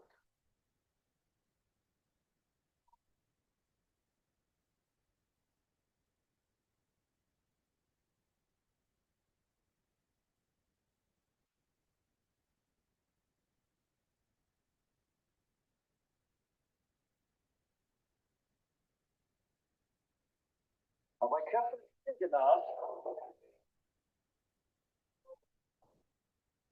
I'm not sure I did. But if I kept this big enough, we should be able to finish the end.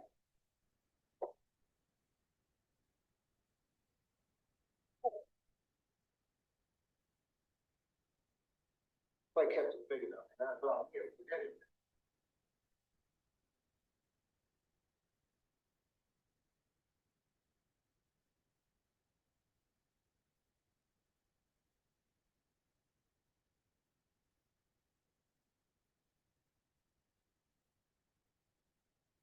Aha!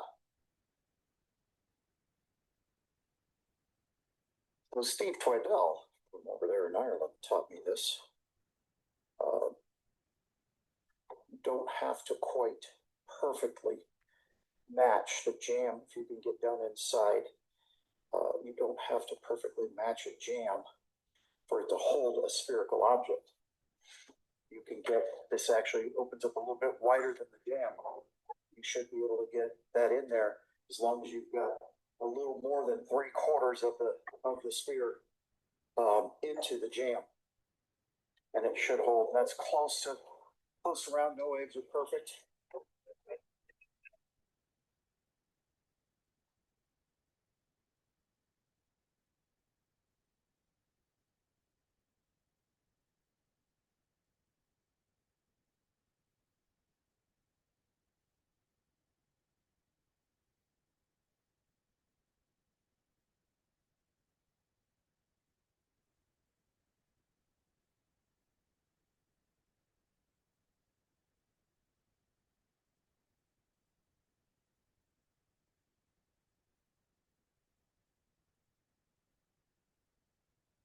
All right, again, this is not perfect.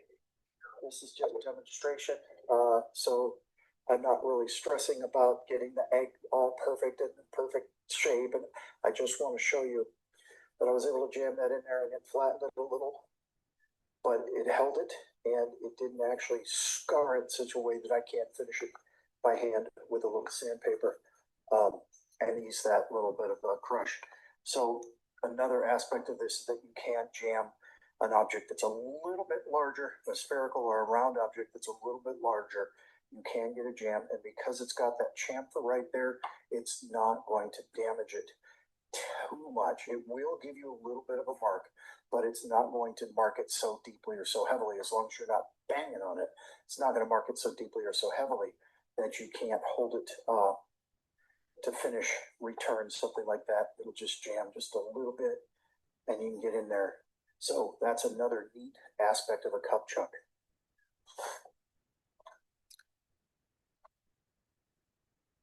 All right. The last two parts of this is using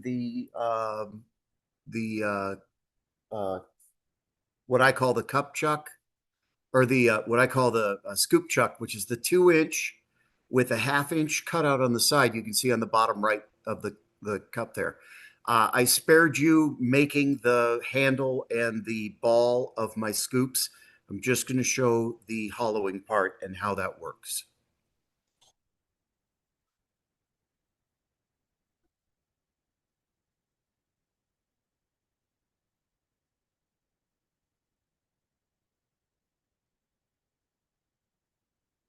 That was a good jam. We had a good solid hole in there.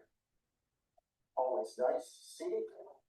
Certainly didn't have a problem maneuvering our sphere, and we are below the surface, so we're just outside of 2 inches in diameter, which means we will get minimal compression.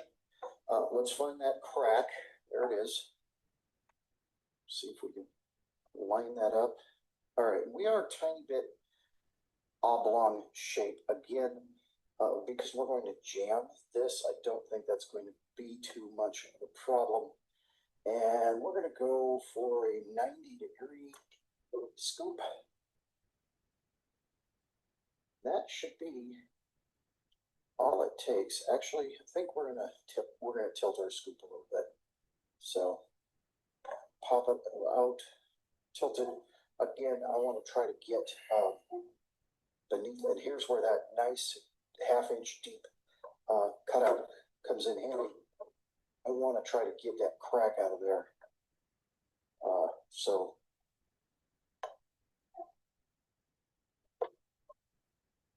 because it's clear here, we can actually hollow right down to the just above the ring, and we'll be able to turn that crack away entirely.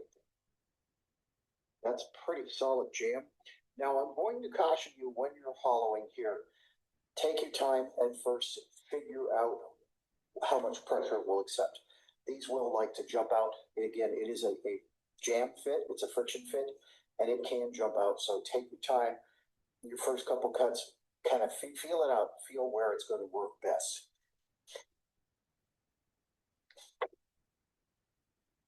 If you go ram it in there, just trusting the head, you're likely to bounce it right out of the cut chuck.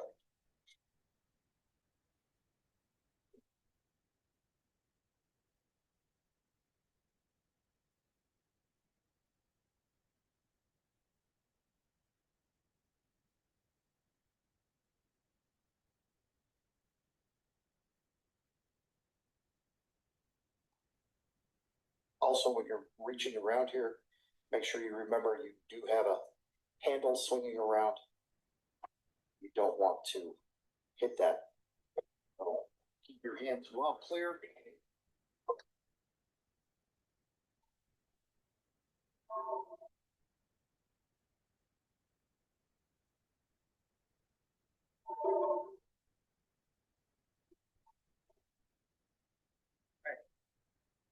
So we just found our limit, bounced it out.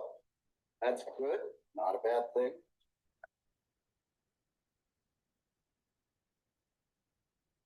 Try to position it back where we had it again.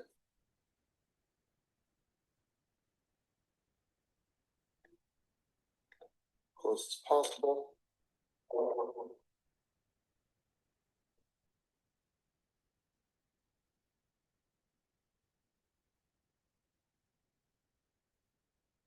Again, this is a jam. You have to treat it accordingly.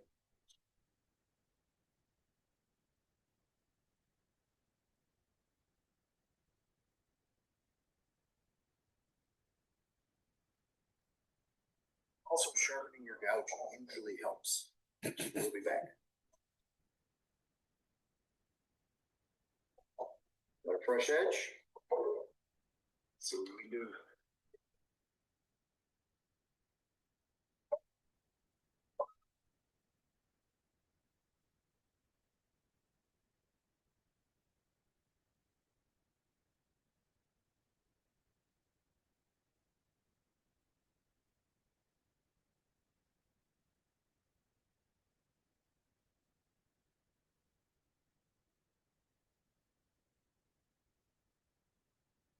Thank you.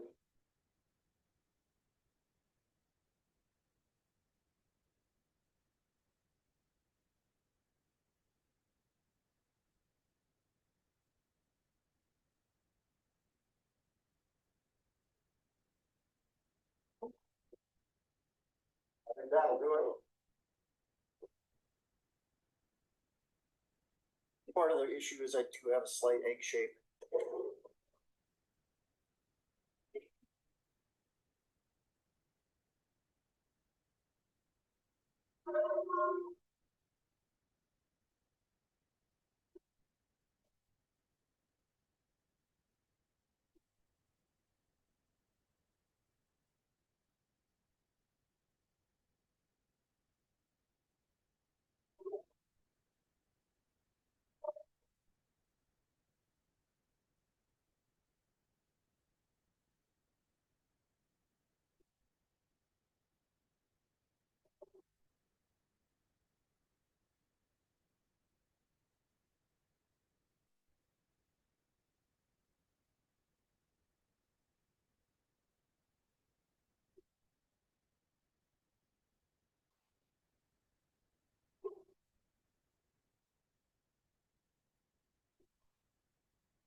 One thing to remember is this is a 2-inch sphere. We've cut almost half of it away, which means that we don't want to go more than 7/8 deep. We're only a half an inch, so we've got plenty of room to get deeper. But you want to kind of use some spatial awareness. Consider the shape of the inside of a ball, because that's what you're trying to turn. Not being able to pop it out, put it back in, pop it out, put it back in. So be very conscientious of that. I might have been better off to drill a depth hole before I started down into the hollow of the goal. But we'll work it out.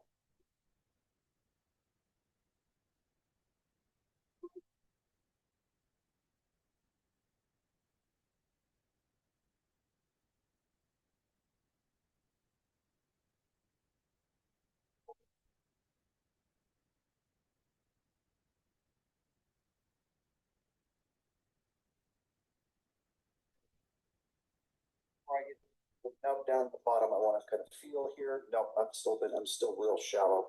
Let's get that nub out. We'll make a quick measurement again. That's pretty shallow.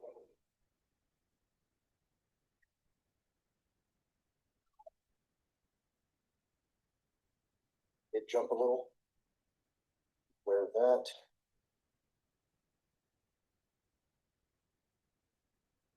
Okay, we're at 3/4 of it. We're about where we need to be.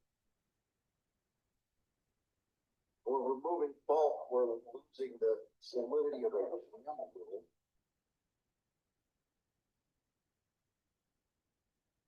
We've got to be real careful here.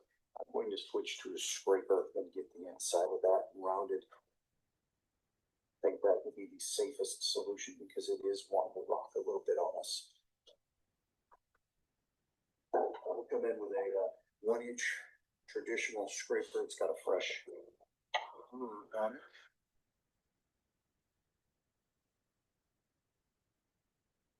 That's too big.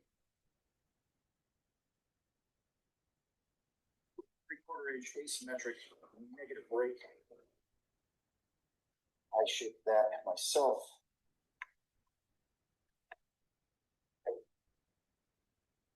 Raise the tool rods a little so we're kind of aiming downhill a bit.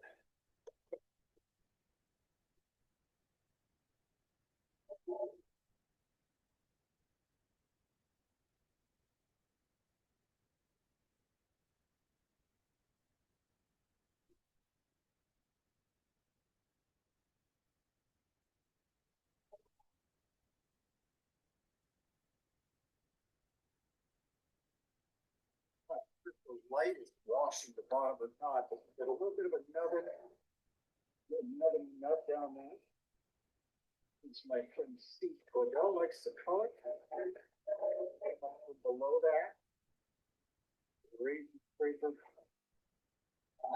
Seems pretty good. I still feel like we could remove a little bit of material right here, right in the shoulder. It feels a little less than spherical right in the shoulder, but I don't think we want to go much deeper. Let's bring in vernier caliper using the tail. Right down in the center. Take a look. We're at, so again, that's a 2-inch sphere. We're just over 3/4 of an inch, so we do have room down there in the bottom. So we're going to work through that. We'll keep using the scraper just because it's going to present more pressure straight in rather than laterally. That's going to help kind of reinforce the fact that that's a jam. See.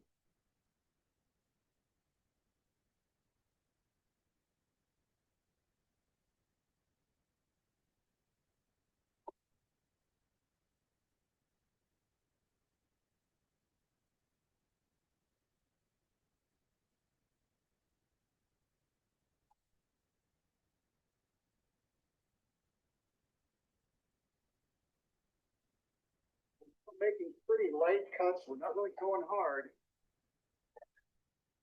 Jam.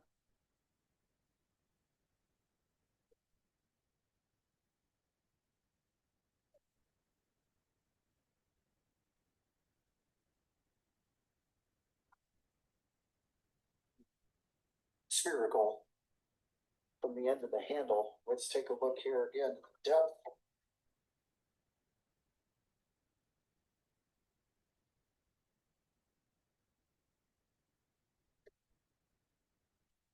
All right, we can go deeper. I think I want to take it to at least 7/8. So I've got an 1/8 of an inch of depth. So I'm much closer to spherical and much rounder. But I'll still need to get deeper.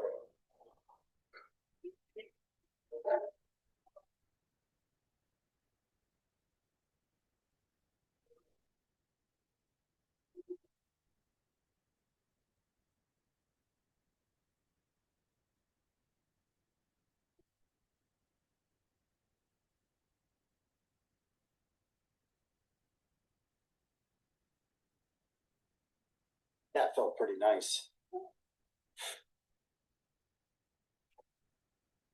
We still have a wee bit of depth to go. We're going to freshen the burr on this. Be right back. You might be saying, wait a minute, that's a negative rake sprinkler. Why does it have a burr on it?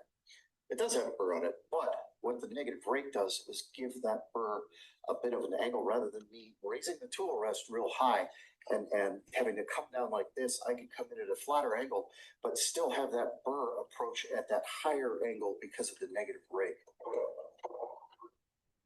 Hope that makes sense.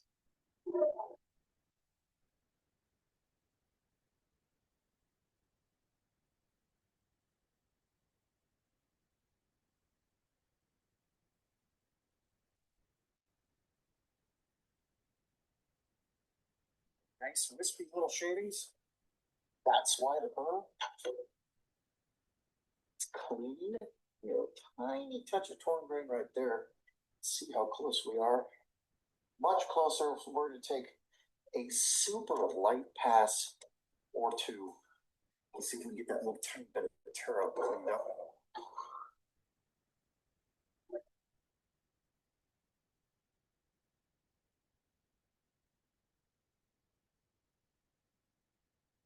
Again, just wispy angel hair shavings tells me that the burr is exactly what needed to happen.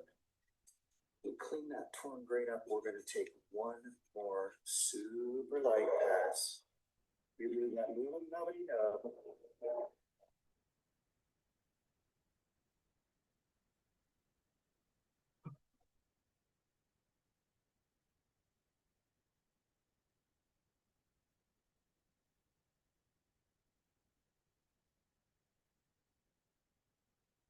Roll that edge.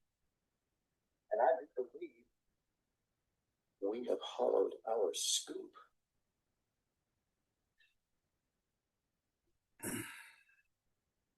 Okay, that is the scoop chuck. Things you can do with it.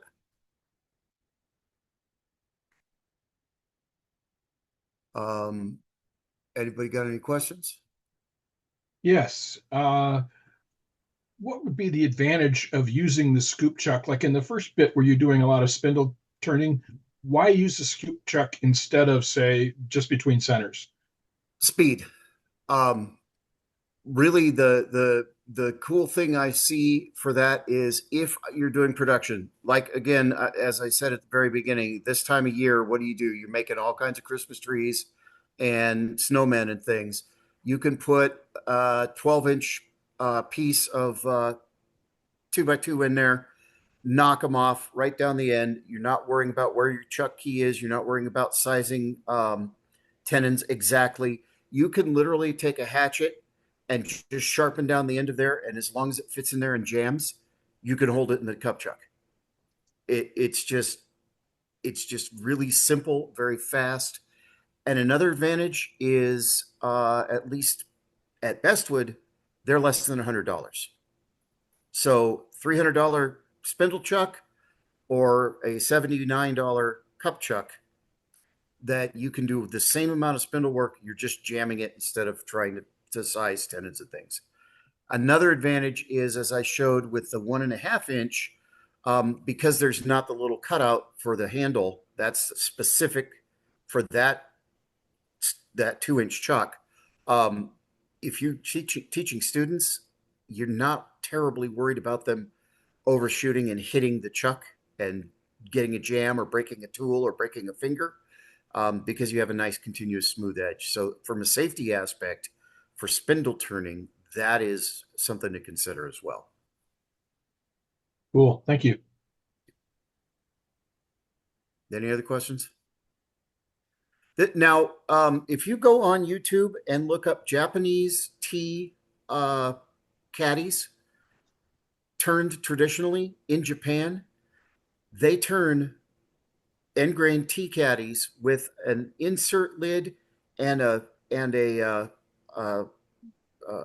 friction fit outer lid, and every single piece is turned using a cup chuck jammed. And they've been doing that for more than 100 years. And it's fascinating to watch. And everything is jammed. It's just another option, another way to hold tools. And I think the multi-axis aspect, I'm just formulating devious ideas using it for multi-axis. But I think that because you can twist it in the chuck 360 degrees, and then you've got essentially 180 degrees of mobility around, I think that for multi-axis, there's a lot of wild things that you could create using it. I just haven't got there yet. I'm still working it out. The Russian women that make the nesting dolls, they use a jam chuck like that. Yeah. Big metal one. Yep. And again, though, that's a production thing, because when you think about it, when you think about those dolls, and they make like 40 or 50 a day. Yeah. And so just the time it takes to size a tenon, and where did I drop my chuck key? Where's, just that time. Right. If you just take that out when you're trying to do that much production, it saves a lot of time. Yeah. Yeah. It's a great demo, JJ. Thank you. Very good. Thank you very much. I agree. Yeah, Leonard, that's Great demo. exactly my thinking, is a ball on the end with just a tiny bit of tenon, like maybe 1/8 of an inch of tenon that would catch so it doesn't slide around. I think would make that multi-axis aspect really, really wildly versatile. Well, again, JJ, I had a very enjoyable evening. Thank you. Thanks, Al. Answered all my questions. And Brenda, for the depth, you got to remember, and I spared you guys that, but basically that started as a 2-inch sphere on a stick. Okay. So it was a ball on a stick. So I know it's 2 inches round. So I know if I go any further than 7/8, I'm probably going to make an egg separator, as Patrick pointed out.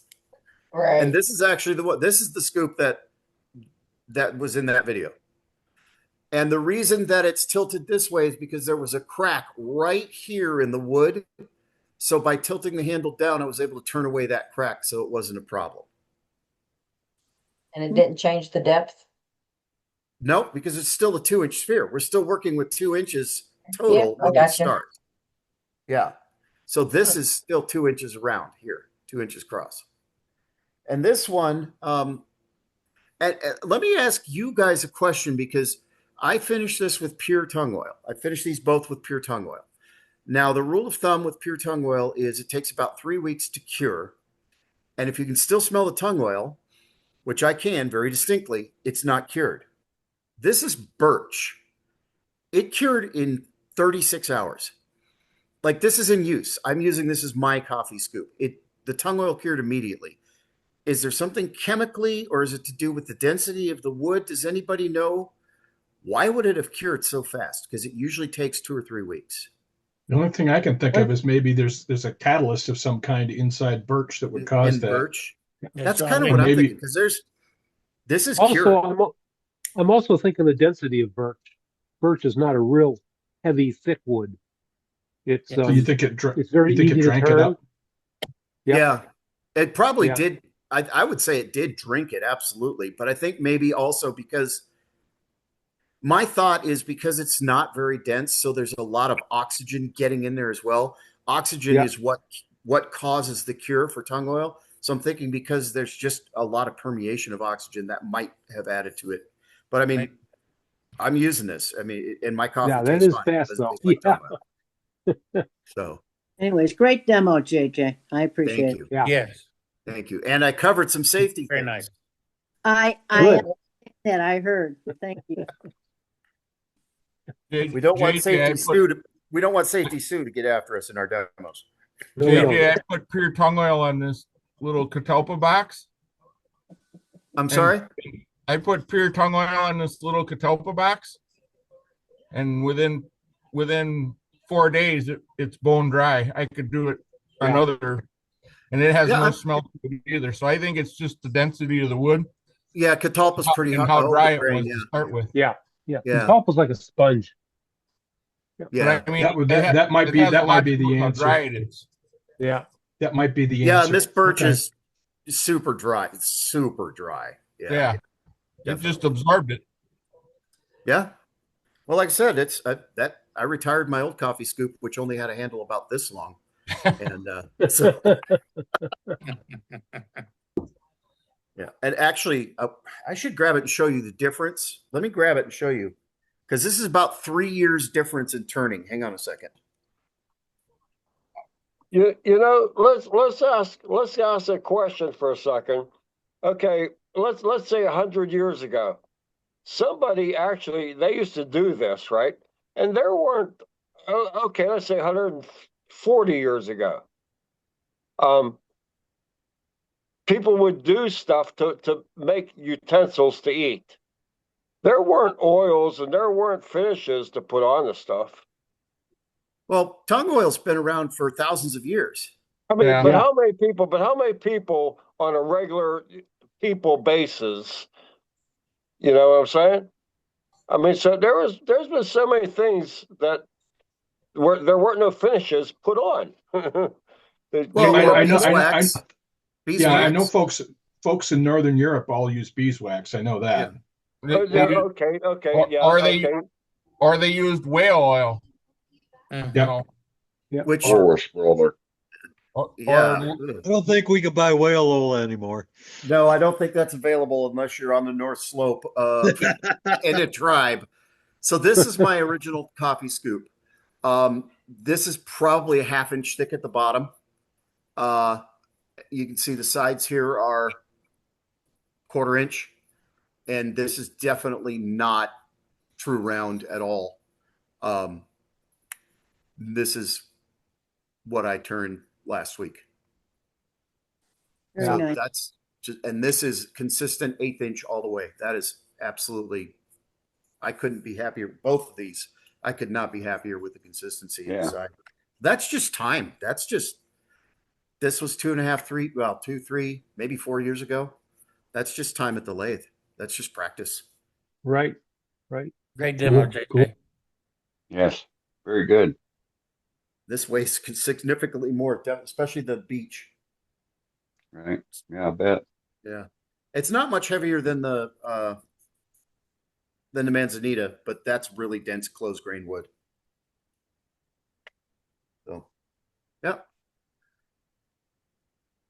How long does it take to turn its scoop? If I'm not recording it and demonstrating it, about 20 minutes. Yeah. And honestly, if I was later this spring, I'm probably going to batch out about 30 or 40 scoops. It'd probably get down to about 10, 15 minutes per scoop. Once you get used to the procedure, it should just get faster and faster. JJ, what do you sell those for? Probably $30, $20, $30, somewhere in there. Okay. Depends on the wood. Like this one, this is not something we find around here easy or cheap. So a higher quality wood be more expensive. But if I was doing little maple ones, they'd probably be $15 to $20. Gotcha. Just depending. And another thing another aspect, and I couldn't show it with the cup chuck. I prefer a little downturn in my coffee scoop so that I can get it in there because I'm digging down into a jar.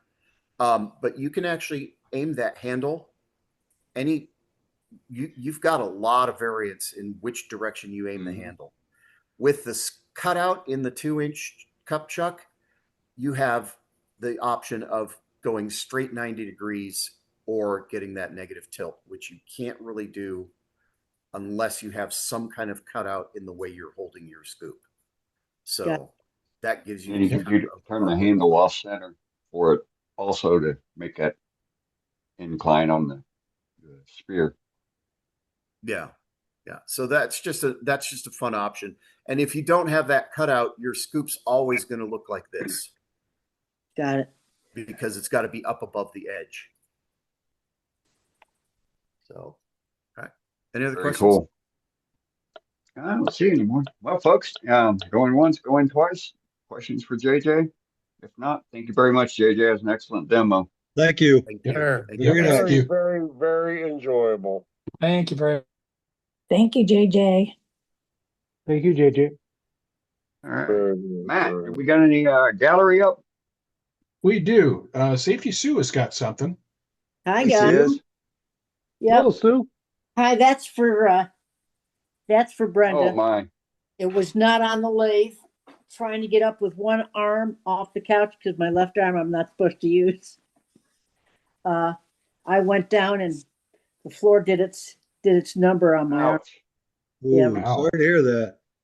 Yeah, well, I'm getting better every day, so they say. So All that anyway, matters. It's all that matters. that's right. And I want to make sure that everybody's safe this holiday season because we all want to enjoy Christmas. This thing that I'm going to show you was an inspiration from watching Carl Jacobson. I tried to get the cockeyed mouth on him, but with my eyes, that was not a deal. I had to take off the cockeyed mouth and sand as much as I could. And then I had to I made a wash out of pearlized white paint, Jasonia's pearlized white paint, put a bunch of flow into it. And this is what came out. Oh, wow. Oh, that's nice. Nice, Sue. I like that. That's Now- cool. Awesome. You know what? I like the smile on your face as you showed it. Believe it or not, in order There you go. to get this thing down, the guys would know what it is. It's a double Windsor. Yeah, yeah, it is. Yeah. I Yes, had it to is. get double It is. Windsor in order to make the thing The stay. only tie knot I've ever tied. There you I go. haven't had to tie one That's in the only 20 one years there is. today. Yeah. I like the ones that That's flip the only on. one. So yeah, so that's my little snowman. I'm working on Very cool. a big one that I showed you. He's a cutie. But yeah. So that's what I did before the world turned upside down. Yes.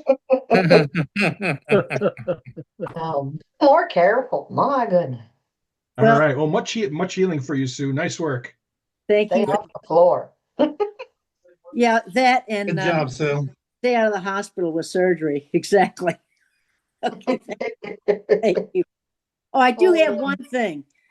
And I was talking to a turner on FaceTime and he had an apprentice in the background. And the apprentice, I guess, has watched some of the videos with me in it. And he said, "Hi, Safety Sue. I got my safety glasses on." And it cracked me up because Great. it looked like he was doing a bowl, a small bowl, but maybe a 6-inch one on the Yeah. leg. And all he was wearing was the safety glasses. He did not have a face mask. And I should have said something, but I was shocked. You You're know famous. what? No, you know what? That's You know become what? famous. That's how far this has been going. It's not going to stop. I know I should have said something, but it was It's all at good. a noted Turner's shop. And so I didn't want to say anything, but I should have. One step at a time. Yeah, one step but at least he was cognizant of safety glasses. Yeah. Right. Well, and your fame is spreading, so that's cool. Yep. It just cracks me up. So yeah. And he says normally he catches our videos online during the weekend. He's normally busy on Wednesday night. So that's Okay. good to know too, that they are watching us in the off hours. So that was good. Yeah. That's good. All right. Cool. Very cool. Good to know. Oh, and Good feedback. get this, guys, the hat is separate. It's not part of the thing. Oh, wow. Oh, That's And cool. that's going Wow. anywhere because I attached it with E6000 just to see what Great, it would. it's great. It's great But- stuff. So Yeah, yes, Great, Sue. I liked it. So Me too. Me too. He looks cold down there in Florida. yes, he did. You know, He it looks gets- cold it's below- down there in Florida. if it gets below 70, I'm freezing my butt off. Goodness. 70? Well, I hit 40 today, and it's the first time above 20 in like 2 weeks. And I'm Well- sure it's colder where Scott is. No, Yeah, I it's feel warmer like it's a here. heat We wave had here. almost 50 today, Matt. I had 50 Wow. today too. Most of that snow's melted. We Wow. had 10 yesterday morning. here we have Too funny. and we have a lot of moisture because we're surrounded by water. It's 61 here right now. Well, here it's 66, but I'm not going outside. No. Not without a light jacket. Okay. Oh my goodness. All right, cool. Well, If thank it you, was Sue. 66 here, I'd be sitting out in the patio. Well, you know, I lived up In north. shorts. Almost done here. Yeah, in shorts. Well, like I said, he looks cold down there in Florida. Yep. It's 36 All right, well, here right now in Horseheads, New York, and today's the first day in 2 weeks we got above 25. Oh, wow. Oh, Right. Warsaw? Right. Yeah, my sister, she's down here visiting from Batavia. And she told me I had it too warm in the house. I did not have the heat on. I have not. But the house was 75 and she was complaining. Well, Boy, that's I'll take because that Too funny. she's been freezing her tush off since the 1st of November. Yep, that she has. yep. All right, well, let's see what Sandy has to show us. Oh, hi, everybody. Hi, Sandy. Sandy. Hi, Hi. Sandy. I have the same affliction as Safety Sue. I could say I also had surgery on this hand, and so on my left hand, Sue. So I'm right-handed, and I turned a little bit today, and just holding the tool on the tool rest here, this turned purple. Oh gosh, That all for crying in a bucket. This old age really stinks. I know. It's Yes. Telling you, it's not fun. Anyway, I've been working on this project now for about, believe it or not, couple of weeks. I just haven't been able to do any turning. It's frustrating. But in the club I belong to here in Arizona, when I'm here for the 6 months, we do a lot of the wood wig stands for the American Cancer Society. So I figured, well, I can work on that for a long time. So that's what I've been doing. So I got the parts. They're almost done, but they're not quite finished, but they're close. So this is the base. Oh, wow. Pretty. Gorgeous. That's Wow. beautiful. gorgeous. Nice.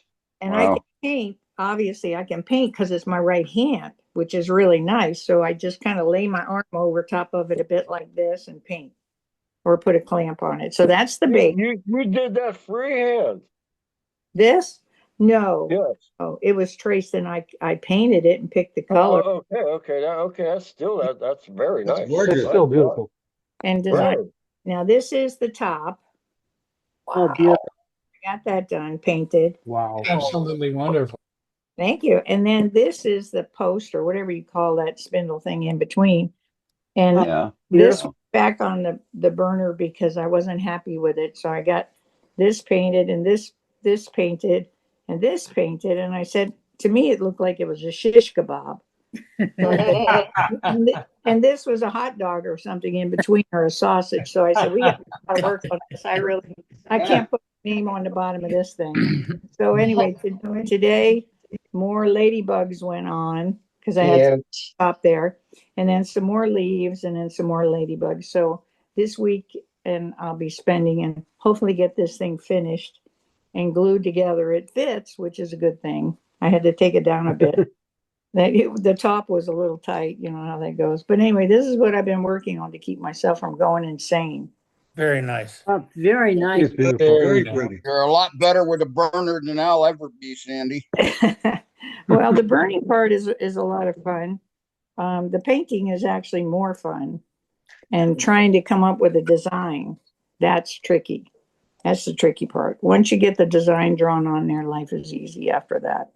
So anyway, We Well, base. I'll tell you what, whoever gets that is going to be really happy. Well, I hope so.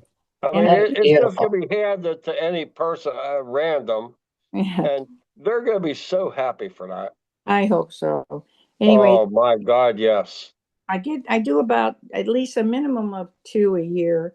Sometimes I get free time and I do 3, but they don't typically take me this long to do. But this has really kind of saved me from going crazy and my husband running for the hills. you put any of us, male, female, it doesn't matter. You put us in the house and in the hospital, and we're not fun. It's true. not good to be with us because we have nothing to do and we're so used to being busy. And when we have free time, you run out the shop.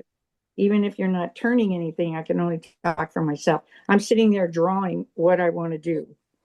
Goodness. I hope to do. So anyway, Sue, you and I need to get better and become ourselves again. Oh, you're not kidding. I'm tired of all this heart surgery. So yeah. Oh, yours. Sandy, I was in Glen Burnie today. Oh, you were? I was at what was the main high school in Glen Burnie?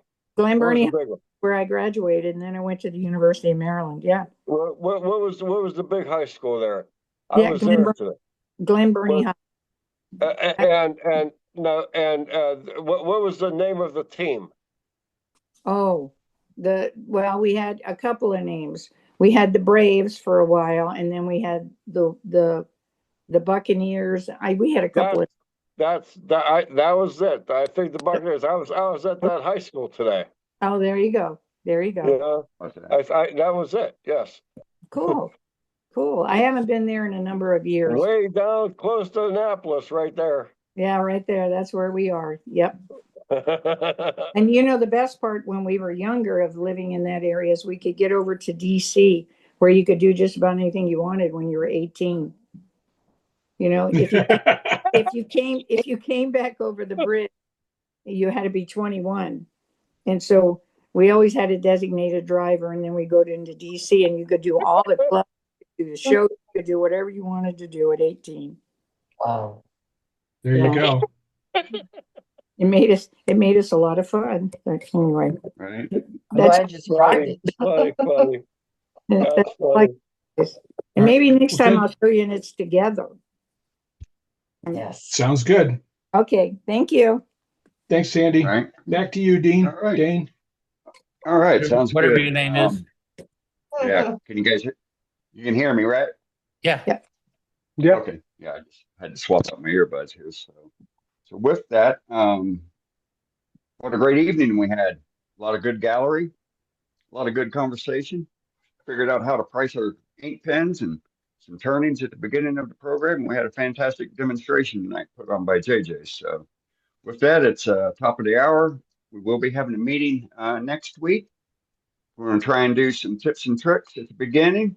And then we had a latecomer, somebody volunteered to do a demonstration for us. So we'll have a little demo at the end of doing tips and tricks. So hopefully a few of you will turn out. If not, enjoy your Christmas. And then New Year's Eve, we'll talk about that next week. I'm pretty sure that we're probably not going to have a meeting on New Year's Eve. But yeah, with that, everybody, Merry Christmas, and we'll either see you next week or the week after or the following week. So with that, this will be the end of the main meeting, and I'll leave it open for the after hours.